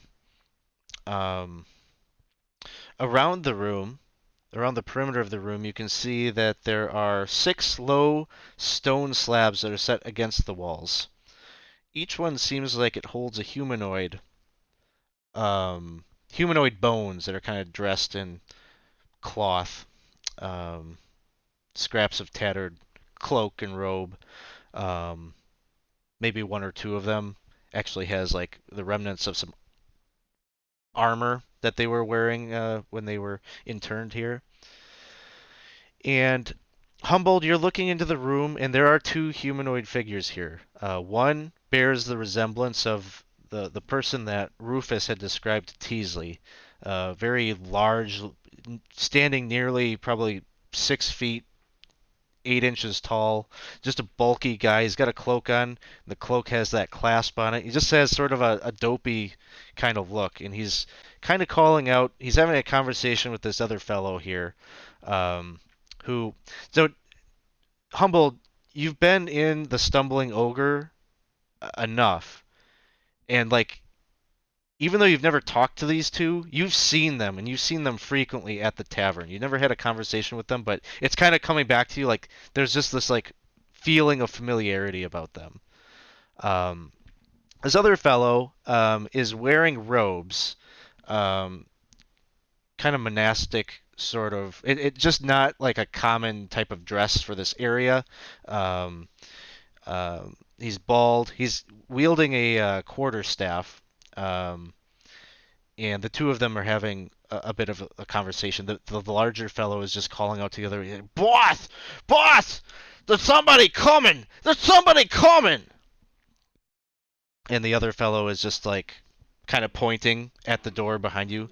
"Yes, yes, my friend Cobort. It seems that they are already here. Come, come. Welcome." Um, just a moment. I've lost a bit of well, Teasley. Gather your friends. More worshippers of the Black Earth, I am sure. You have come to consult with the stones. I am not entirely sure. You wouldn't happen to have a Litlin around? Charnika, go get Teasley. Charnika's Where's just gonna Dane? stage whisper to Dane, "Where is Teasley? Get over here!" Teasley, I think they're in trouble. That's too bad. They shouldn't have gone running ahead then, should they?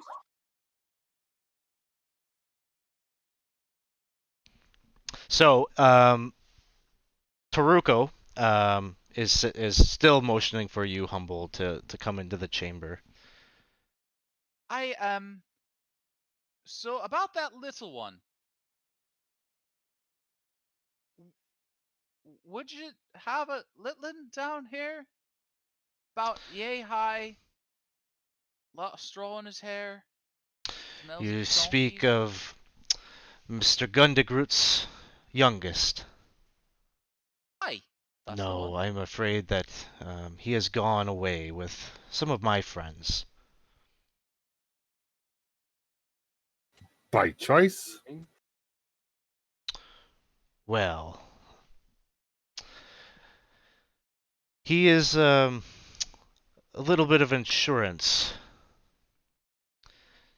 Try to keep Mr. Gundegoot from, well, so I suppose now seeing you here, you must be friends of Byrne.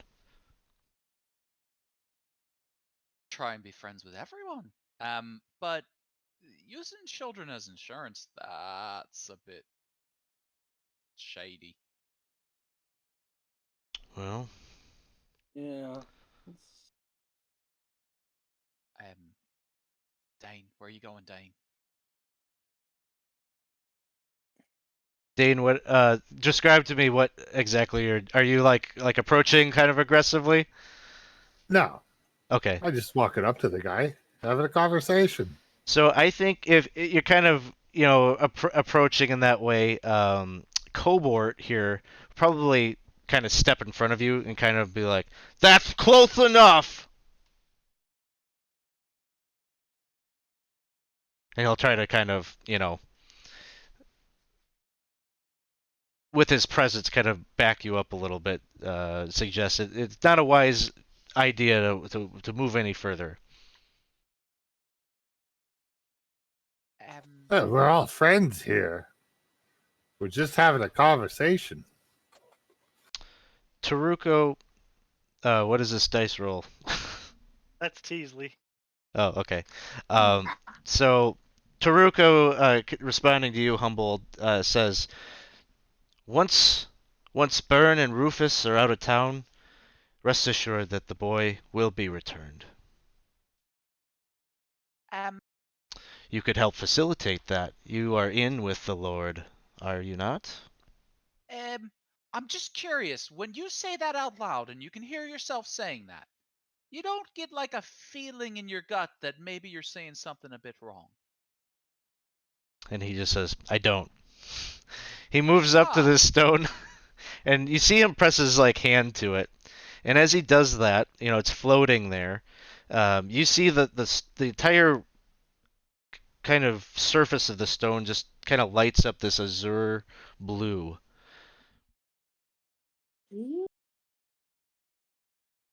I'm more of a man of the road. I'm not. Dane, what's it mean when a rock goes blue? How the blazes should I know? Dwarf.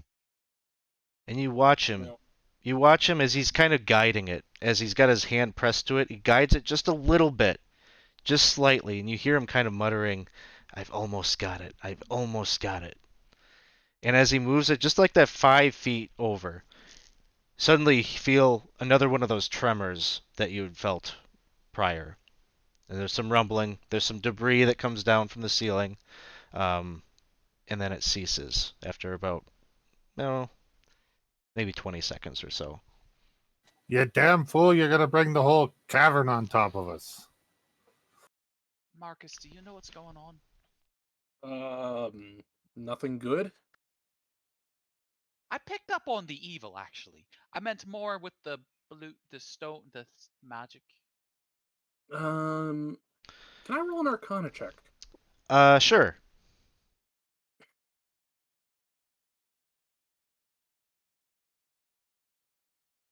I'm gonna assume that I don't, based on that. You don't, but Cobort kind of blurts something out as you're asking, and he just says, we're going to take down the tower! It's going to go boom! Also bad. Okay, yeah, that's Tower. straightforward. The Noble's Tower! And Taruko is just kind of over there saying, yes, Cobort. Could we stop doing that? Why would you want to do that? I mean, there's no one in it anymore.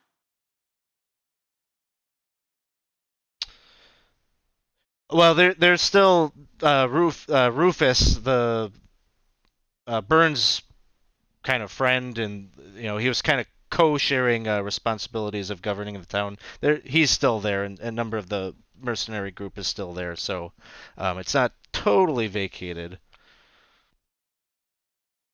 At least not yet. But he would respond to you and say, as soon as we bring down the tower, we suspect the Viscount is going to have his hands full with all manner of business. He's not going to reinvest in this area.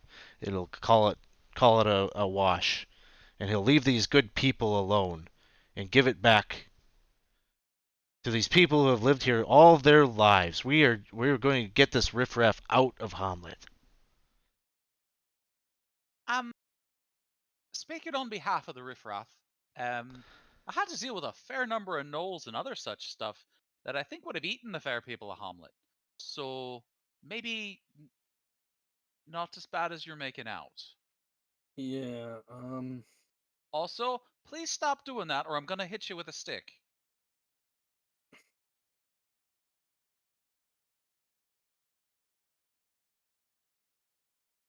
Sorry, I'm just looking at something in the Good. chat here. You're directing this. This is a comment to Taruko to stop. Yeah. Stop doing that. I don't know what you're doing, but stop. He's ignoring you. He moves over to the second stone and is more or less doing the same thing. He holds his hand up to it. It seems to attune to it. No. We're talking. God, why does no one understand talking in this damn town? Some people are just set in their ways. Okay. It sounds like Smitty. Did you redeem a reroll? It just didn't like come through the chat or something. I'll throw one on there. That sounds good. All right. So, what are you? You're just humbled. I got it. You're trying to talk him down, right? I'm trying to talk him down, but at this point, I'm reaching the point where I'm like, not like swinging at him with the stick, be like, no, like poke. Okay. Dane, what are you up to? Move up to- Anything from you, Dane? What are you up to in this I'm moment? going to move up to the guy.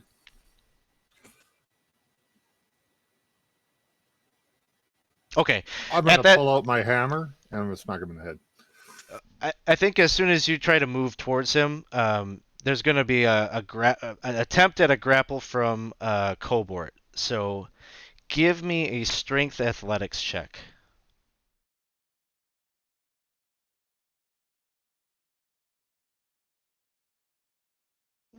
Ooh. Okay, so he just grabs you and he shoves you to the ground. And right like there is where we're going to roll initiative. So let's get all of you in here. And this guy. And I gotta go grab. Okay, Teasley's in the hallway here. Okay, well, you're all good to roll initiative now. Some of you have already done so.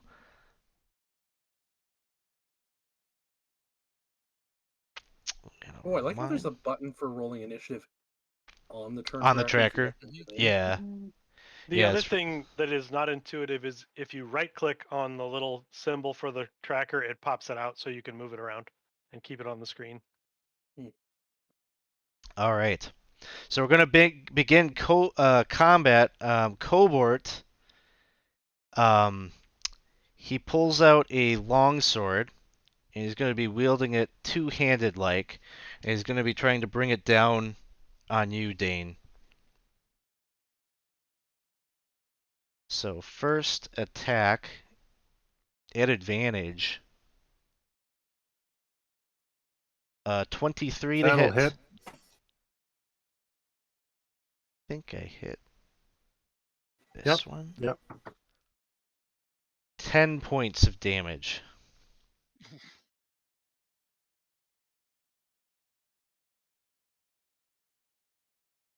Oh, Smitty did a party reroll. Okay. I will add that.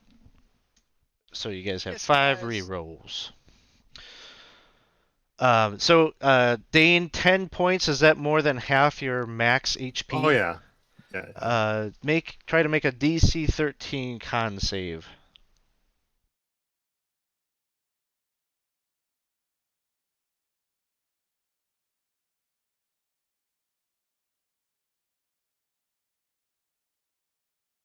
Okay, made the saving throw. Cobort does not have multi-attack, but he has action surge. So he will use that.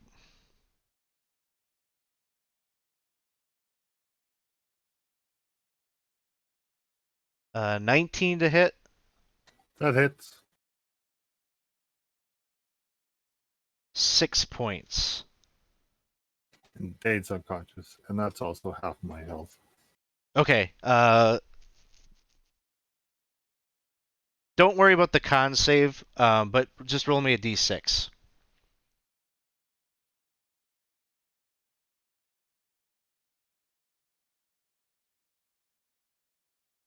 See about a lingering. Oh, and a 5 is a lingering injury.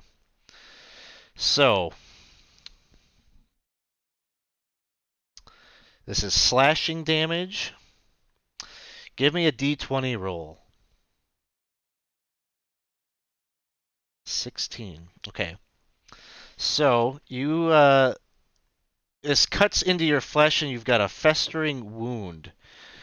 Your hit point maximum is reduced by 1 every 24 hours that the wound persists.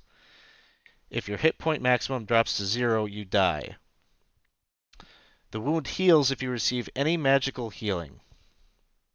Alternatively, someone can tend to the wound and make a DC 15 Wisdom Medicine check once every 24 hours.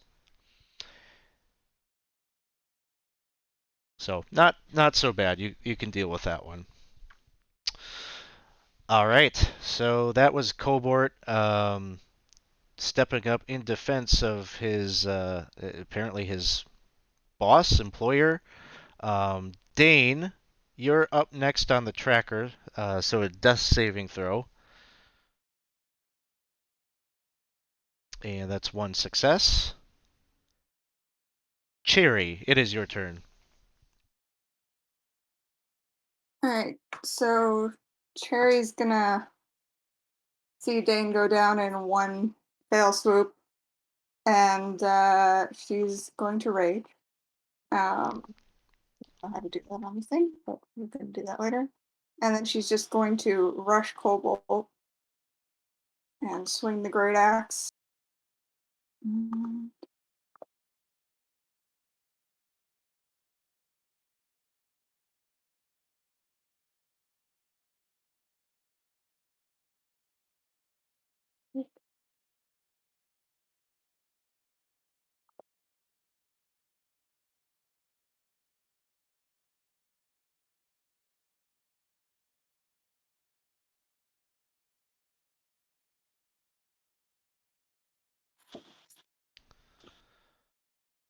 All right. A 6 won't do it. Would you like a reroll? How many rerolls do we have right now? You got 5 5. currently. Yeah, I'm gonna try a reroll. All right. Oh no. Please roll a d6 to see if we have a Alright. fumble. We're rolling all the tables here at the end. Okay. It's just a miss. All right, next up is Teasley. It sounds like Teasley has stealthed his way, sneaking up behind the group here in the hallway. Yeah, so I will continue to stealth, so I'll move at half speed to get up to the doorway. At which point I will fire a firebolt at the robed guy. Okay, sounds good. He'll have just a bit of cover just because of all the commotion there in front of him. Okay. But just plus 2 to his AC. But I'm at stealth, so this should be at advantage, right? Yes. Okay, great. And you got the great. crit.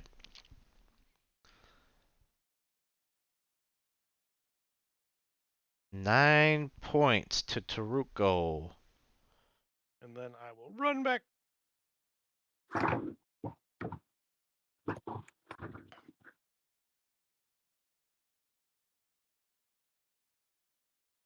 All right, Humboldt, it is your turn. Sorry, I gotta retcon something. I said he had a quarterstaff. He has a glaive in his hands. Sorry. Taruko. Oh, for the love of everything. And he'll step up in between the two of them and then duck down, uncork his healing potion, and just smash it on Dane's head to try and knock some sense into him. Sounds good. 24 plus 2. Dane, have the minimum amount of healing. That's something. But it is magical. And then I will bonus action the rage.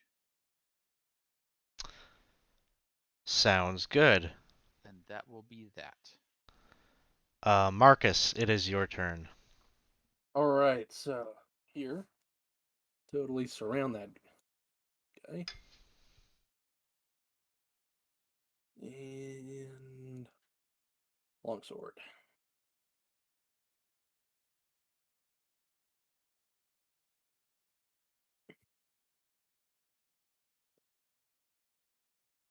Nice. That'll Unnatural hit. 20. Okay. Oof, 11 damage. 11 points is more than his hit point, half his hit point max, so he's got to do. The baddies have to do this as well. So con save. He makes it. So he's still standing.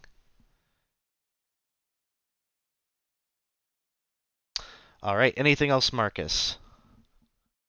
Move and an attack action. So that's everything. All right. Taruko is up next. He places his hand on that stone that's right there, and you can hear it kind of hum a bit, and he's going to cast Shatter. And he does so with no regard to Cobort and gets him in the blast as well. So this is going to be a Constitution saving throw from Marcus, Cherry, Cobort, Humboldt, and Dane.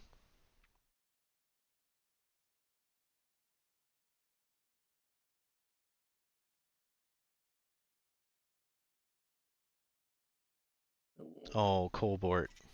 Do we still have rerolls? Yes, you do. There are 4 rerolls. I'm going to use a reroll. Okay. Yeah, I think That's I a good should idea. too. Okay, I got one from Dane. It sounded like Oh, one that was actually from worse. Marcus. Oh no. Yeah, Cobort is an expendable, at least in So that was a Taruko's save, eyes. right? Or was that a It was a save, yep. check? It was a save. Okay.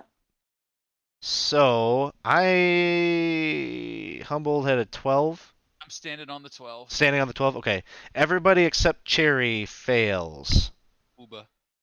So, Cherry, you'll take half this damage. When you're raging...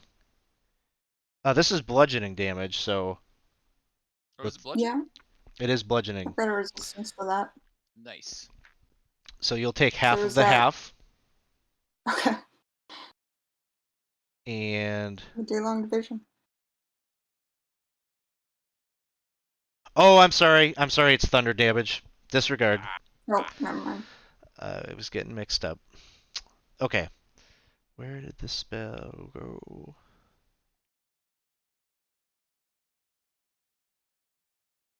Well, Oh, I missed it. by a lot. It's in chat. Do you have a damage button for it? okay, there it is.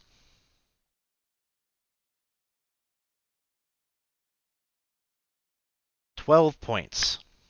And I drop. Right. All right. Cobort drops.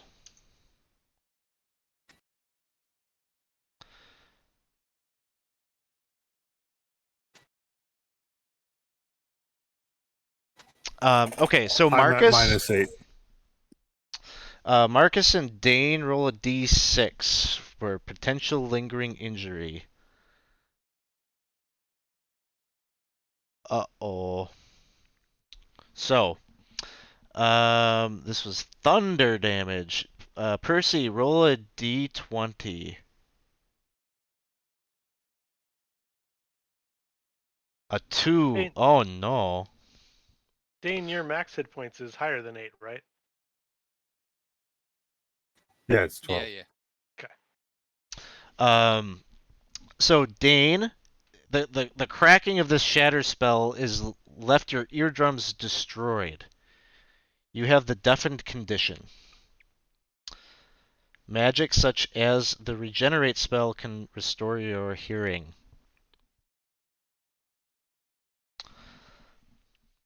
All right. And okay. That is everything there. So just to kind of recap who we got, Taruko went down, Marcus went down, Dane, you went down, Yeah. and Humboldt and Cherry, you're still standing. Okay. All right. Next up, we're back to the top of the order. Cobart is up. I'm gonna treat him like a PC in this situation. I'm gonna have him doing death saves.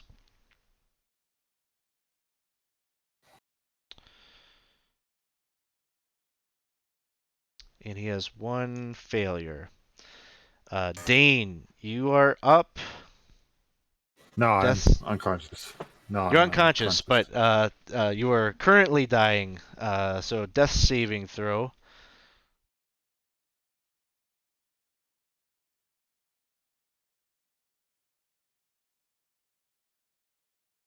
Says that I don't need to do one.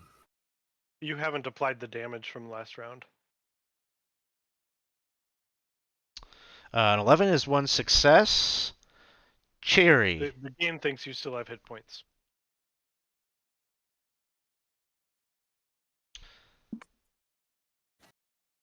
Cherry, So, it is your turn. yeah, just find my. Okay. So Cherry's gonna go reckless. All right. If I can find it.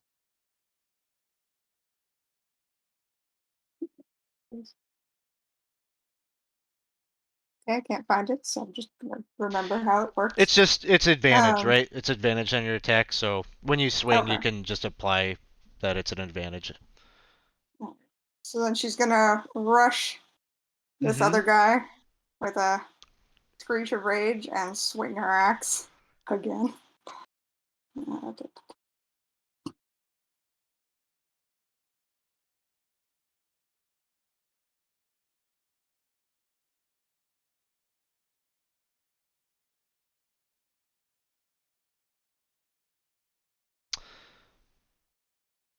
Hit. That's a hit. Alright, let's go. I had to do some shield math quick. All right, 8 points.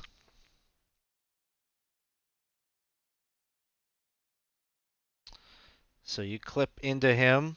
Nicely done. He's he- he's looking pretty spry yet. But that Tony's was a just good sort of strike. cursing him in infernal under her breath. Teasley, it is your All right. go. I'm gonna pop back into the door here, where I can see him. I can't stealth as a bonus action, so I am. This is not an advantage, but I'm gonna firebolt him again.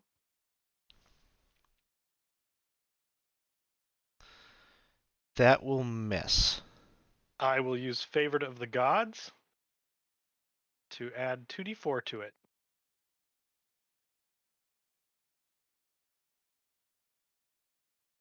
And hit a Ooh. 21. He'll cast shield. All right, then I will run back behind my wall.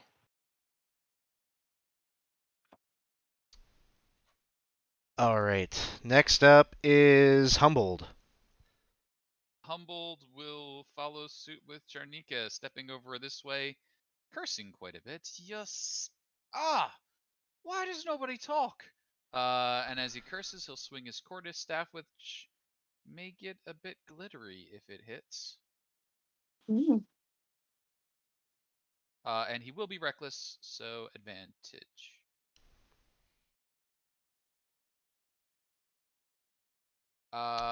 And we'll re-roll because he's. How many re-rolls we got? 2 currently. 2. But Smitty just cheered 500 bits. Thank you for the cheers there. Oh, we bought a healing potion. And redeemed a healing potion. I will use a reroll. I really like to hit with this attack. Sounds good. So we're gonna place that healing potion is right next to Cobart. We'll say it was Cobart's healing potion. It's right next to his body. But I won't. Okay, 12 So will I will miss. try and hit with the back end. Also at advantage.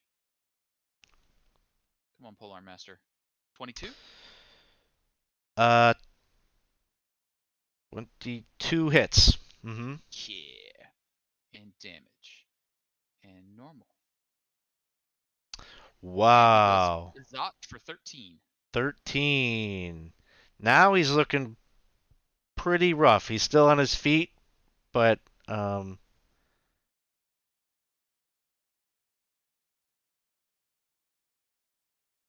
Yes. And But he that is still will up. be it. All right. Next up is Marcus, who has a death saving throw to make. Yeah.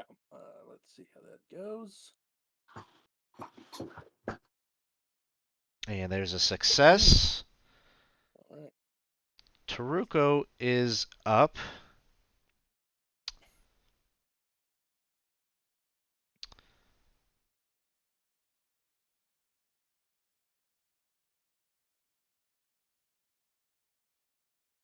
He's going to cast Expeditious Retreat.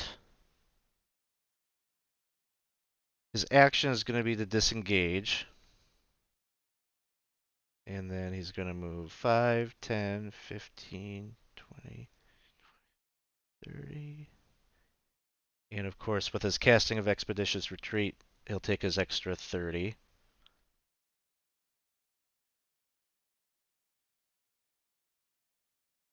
So he gets to right there. So Teasley, you can see Taruko has just come through the portal, and he's hell-bent on getting out of here. Hello.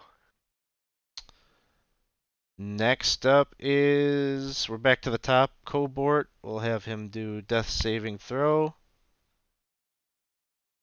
Another failure. Dane, it is your turn.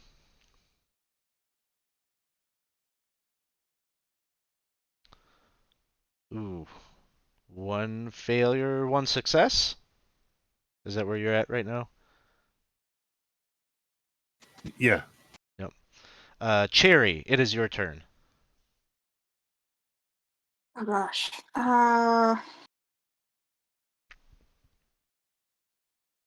Okay. She is. I mean, I guess she's gonna go up to Dane and try to help. Can she even try a medicine check? You could She either doesn't. do a medicine check, or there is the healing potion that's over by Cobort that you could use. Oh, that'll do it. She's gonna do that. Okay. Or wait, Roll 2d4 plus 2. That's how many hit points you'll receive back. Dane, you're actually down, right? Because in the thing it looks like you have some hit points. I'm just trying to make sure. No, Mark it it. it Okay. doesn't seem to want to take my hit points away. Huh, Okay. worked for me. Well, I manually did it. All right. So 2d4, you said? Yeah, 2d4 plus 2. Oh, Okay, so no, 6 where's points the back to 2d4? Dane. Uh, so next up is Teasley. Okay. I'm gonna run down to here. I can't quite see that door over there, can I? So, On the opposite side, no. yeah. So I'm gonna draw my lit up dagger, and then I'm gonna reach out with my other hand and shocking grasp him. Sounds good.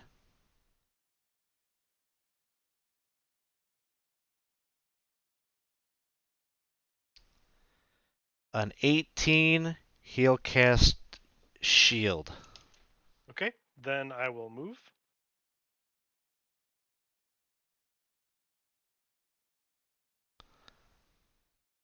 And next up is Humboldt. Um. Uh, 1, 2, 3, 4, 5, 6. Me want to kill. We'll get to about here before I pivot, drop, drop rage and try and patch up her friend here. Medicine check, or do I carry a healer's kit? One moment. I carry a healer's kit. No check Woohoo! for me. Glue. Just lots of glue. So I super glue him back together. And then I will take my final step. Sounds good. Marcus, you're stable now. All right. Taruko takes his turn. He's going to move past you, Teasley. Do you have a weapon in hand? I drew my dagger. So go ahead and take an opportunity attack if you like.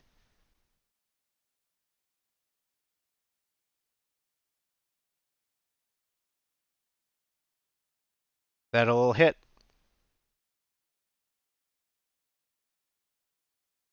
And 5 points. He's still up.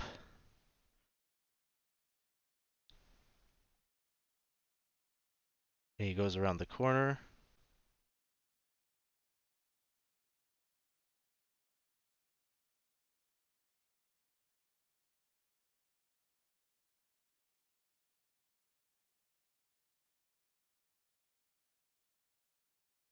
And that's the end of his turn. Cobort has a roll to make. Cobort is dead. No, abort. Dane. I'm going to play this out for one more round just because, I don't know, it might be possible that Teasley could still do something if he's in pursuit. I'm a halfling speed, so that's very likely. Yeah, maybe it isn't. 5, 10. I got one idea to pitch as Okay. rebutting. Okay. Let's go through this one last round and then we'll make an assessment at that time. If he's dead, I can't spare the dying, right? Right, yeah. He failed 3 checks in a row, unfortunately. I'm just gonna get stand up then. I don't think I can do anything to get to the guy, so Sounds good. Cherry. Run for it. I don't think she's going to get anywhere, but she's going to use her full movement to go 30.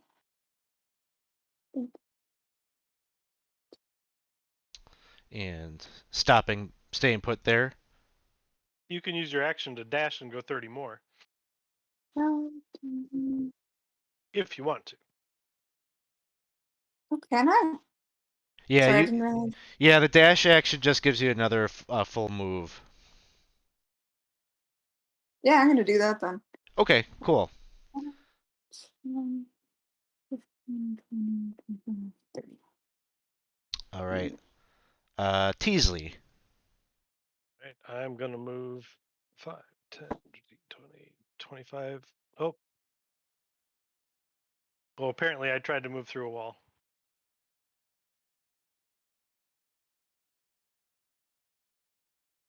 So I can't see him from there.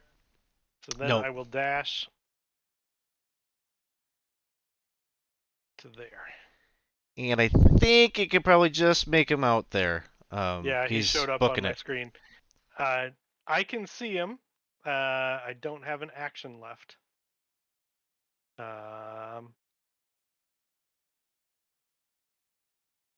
So that's it for me. Humbled. So Humboldt will start running as he's like, Teasley, drop the damn cages. Cages we broke. They're not all broken. Not all of Only 2 of them were dropped. There were, Oh. I think, 6 in total. So that's a good idea. Do we know where the levers are? They are. Can you see this ping? They're on Yep. this wall over here. Okay. So Humboldt, you're charging ahead, calling out. Yeah, trying to keep up if we can. All right, Marcus. All right, so I am stable but still unconscious. I don't think I can do anything. Okay, you're stable. All right, Taruko is moving.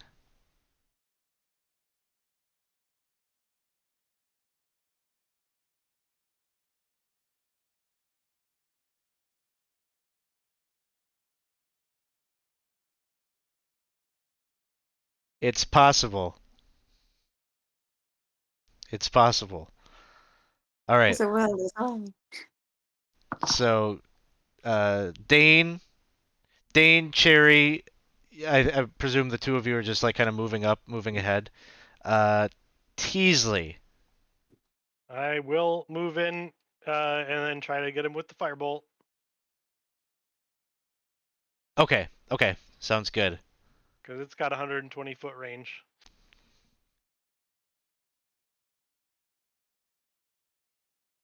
Ooh, good shot. And that will hit. I'm going to say you can't cast shield at this point just because he doesn't see you there. Oh! Oh.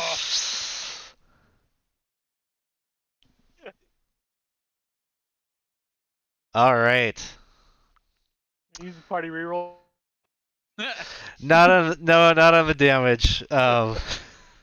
So, I think that effectively makes this a clean escape for him, unless humbled or I'll give you a go here.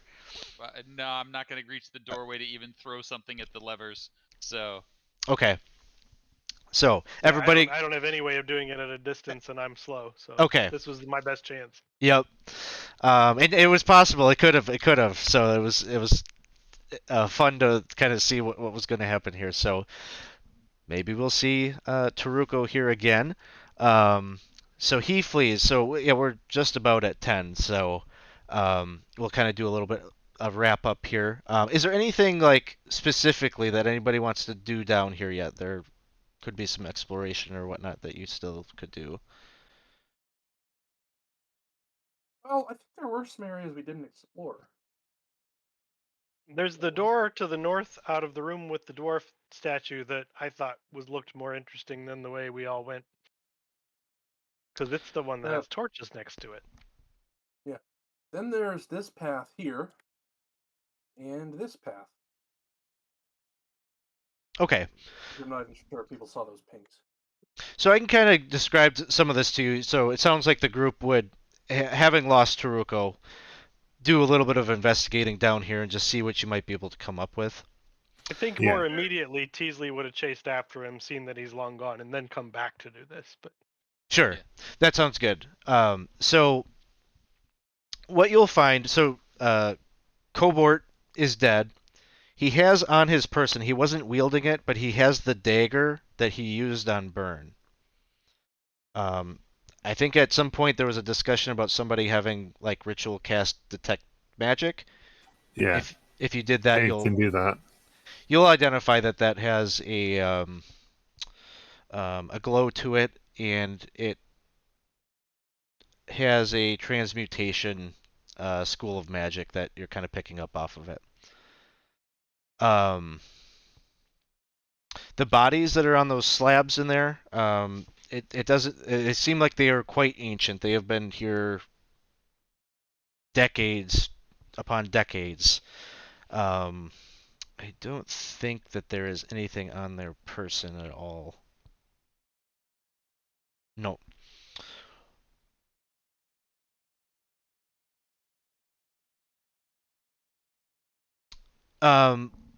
Most of the skeletons or whatnot, they all look like they have some kind of a crushed limb or something, like a broken, either a shattered bone or a skull that looks like it's been bashed in by a stone or something like that. All of them have something like that. And these stones that are in here, the ones that Taruko was manipulating, they continue to float there. Should we push them back in place? No. We shouldn't touch them. The tower didn't fall down. If we move them around, maybe the tower falls down. Maybe we get... I hate to say it, maybe we get Spugnor down here to look at it. Who's Spugnor? Yes. I mean, he's the only wizard I know other than Burn. I think.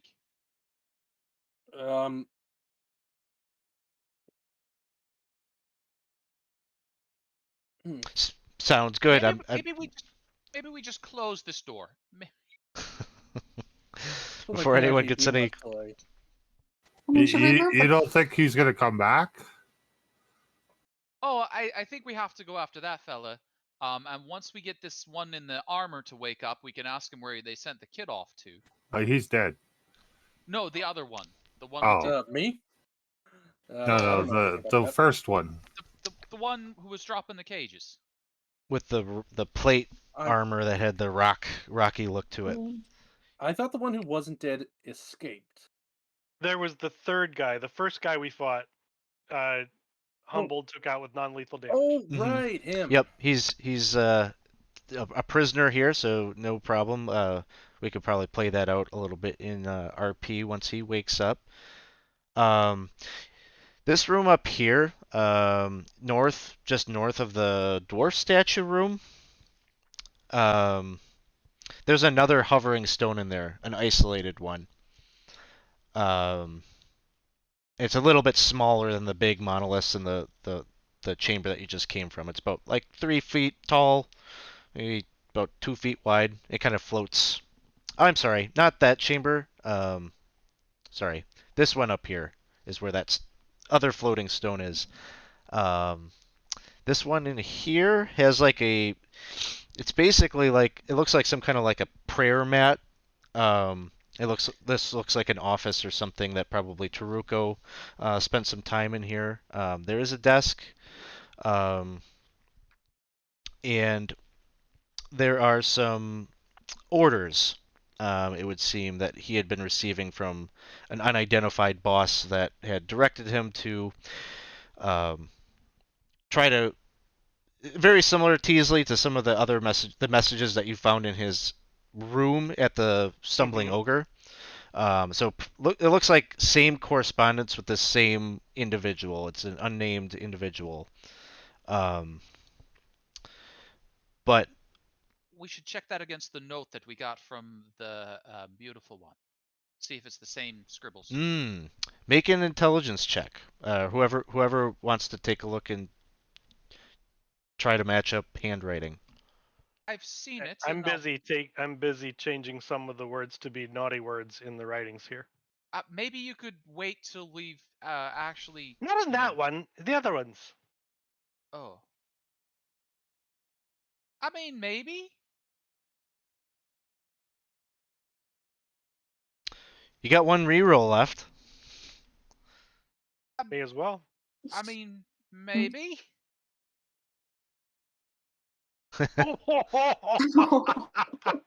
Or not.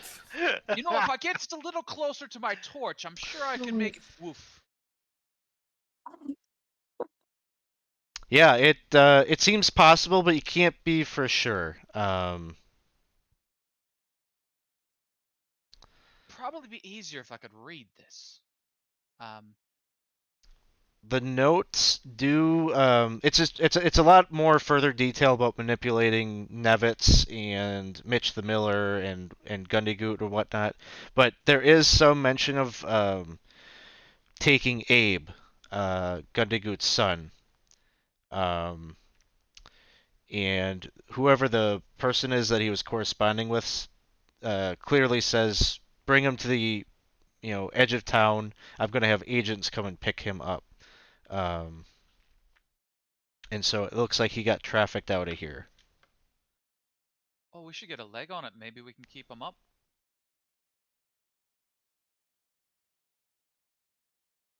Also, how long would it have taken me for me to regain hit points? Well, yeah, what is the rule about that once you're at 0? Is it 1d4 hours? 1d4 hours? Okay. So We roll can that. pop up and grab you a good berry, maybe. Cheat. So looks like if you don't, I'm out cold for 2 hours.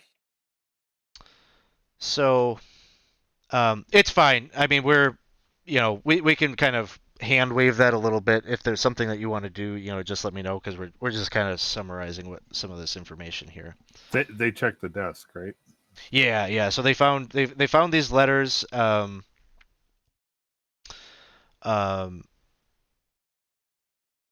Yeah, and so you get a good sense that the boy isn't here. Shuffling through the letters further, it seems like there may have been other people that have been kind of trafficked out of Hamlet. And And this is probably going to all kind of come out in the wash a little bit as other people are going to come forward and say there is somebody in their family that has been missing recently.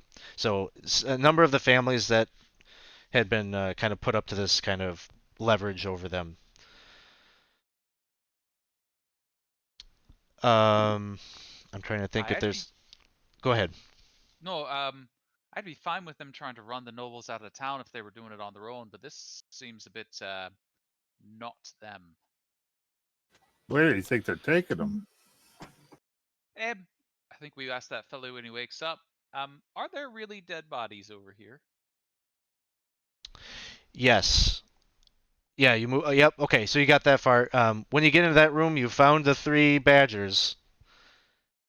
So the 3 badgers that went chasing after Cobort chased them down here, but met their fate. Well, we should scoop them up and put them in boxes. Maybe they have family that's willing to pay to wake them up.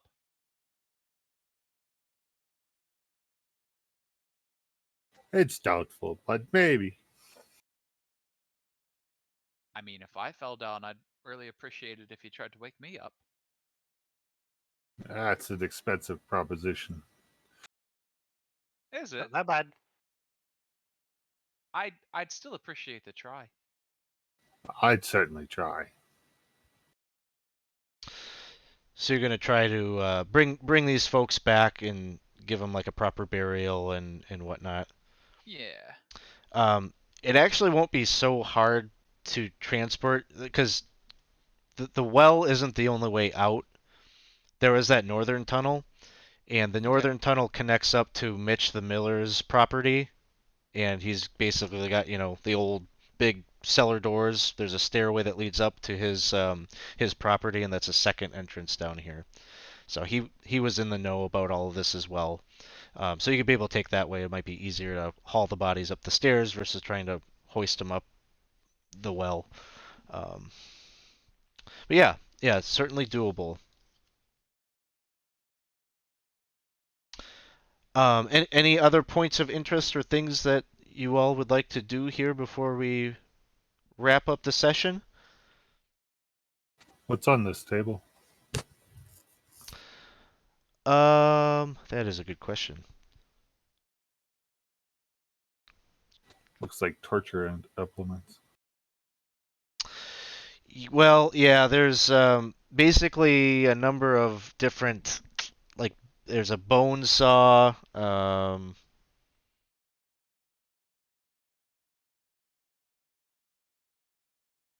number of like kind of weird looking tools in implements. It's kind of unclear what it all is, but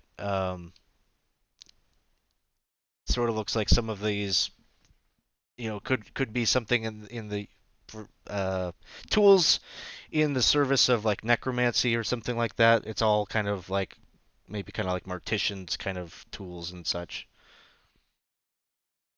Can I do a medicine check?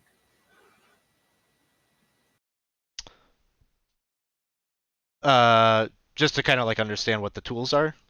Yeah. Sure.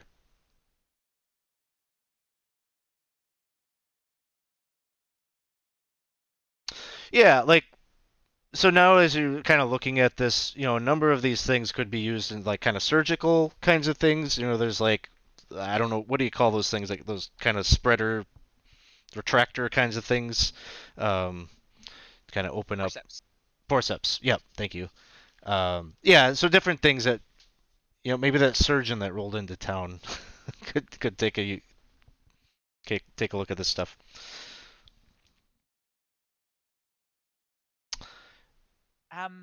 Aside from really wanting to break the statue for no good reason, I think I'm set. I'll roll up this rug and take it upstairs to the orphanage. Yeah. Bet you can't break it in one go. I'm gonna need medical. Bet you can't break the statue in one go. Sorry, Marcus. Right, I bet you can't do it. Oh, no, I just took a bit of a beating from that shatter spell. That was a bit troubling. Yeah. All right. Um, Is there any discussion over the dagger? Does anybody want to take the dagger? Would you be handing it over to Rufus? Oh, I figured we'd go have Spugnor take a look at everything. I'd Um, take it. I'd take advantage of it if no one else is going to use a dagger. I'd agree if we have Spugnor tell us what it does first. Because if it can turn a person to stone or maybe back to stone, no, back Plumstone. from stone, um, isn't that the thing they do? They put the antidote in the hilt. Your an undo button. Oops. Aye, the undo button. So we'll fast forward to that conversation. Spugnor would be able to do that for you. He'd be able to identify this for you, and it is um, a Dagger of Ossification. So +1 dagger, and once per day, when you strike with the weapon, you can cast Flesh to Stone with it. If the creature fails a saving throw, roll a d10. On a 1, the dagger itself turns to stone along with the creature and becomes a non-functioning as a weapon.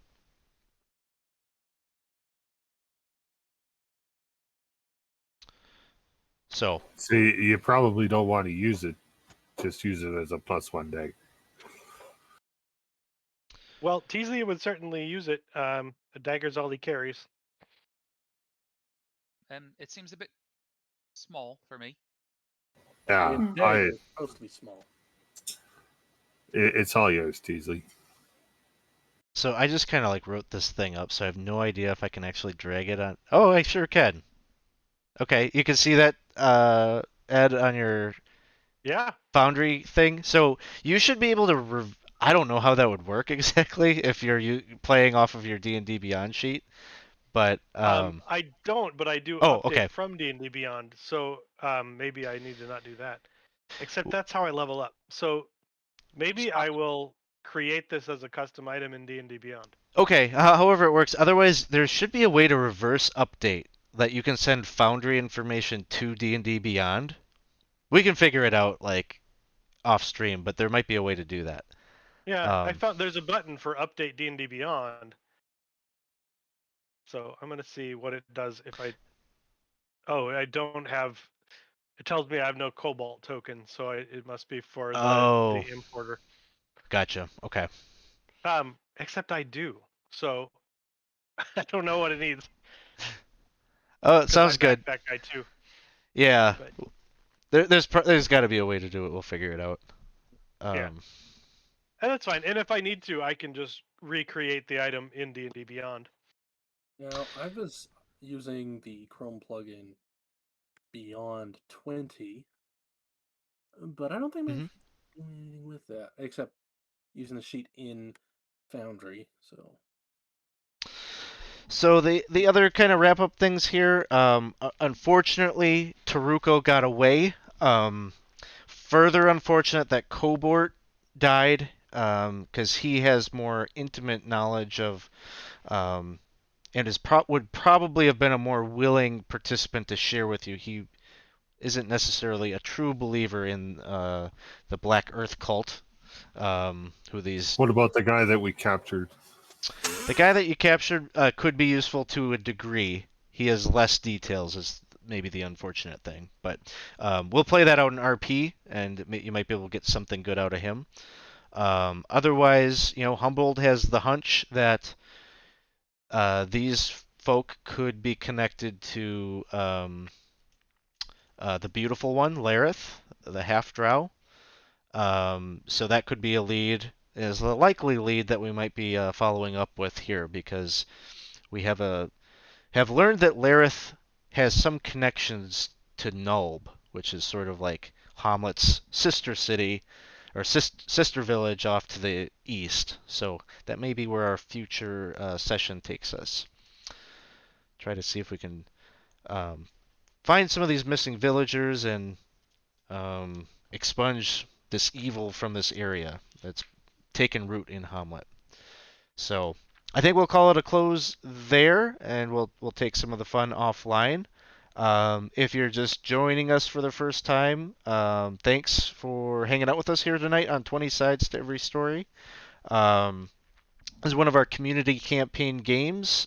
So we each month we've got a number of these games where we invite the community to come jump on stream here and play a session.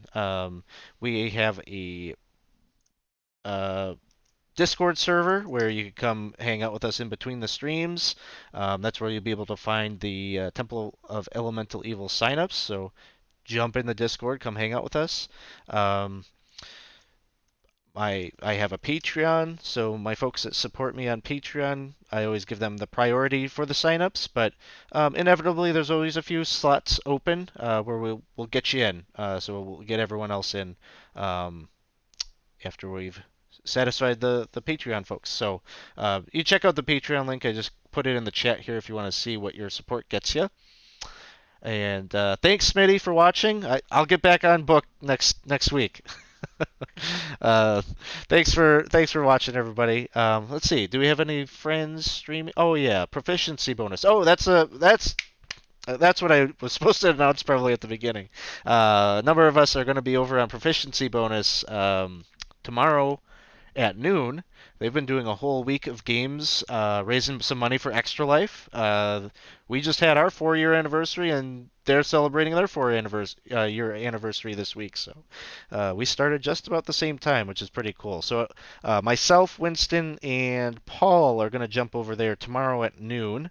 On proficiency bonus, we'll be playing Alien RPG, so it should be a good time. A lot of deceit and treachery, I am sure. So go check that out. Yeah, so let's go read them and say hi. Thanks, everyone. We'll see you all soon.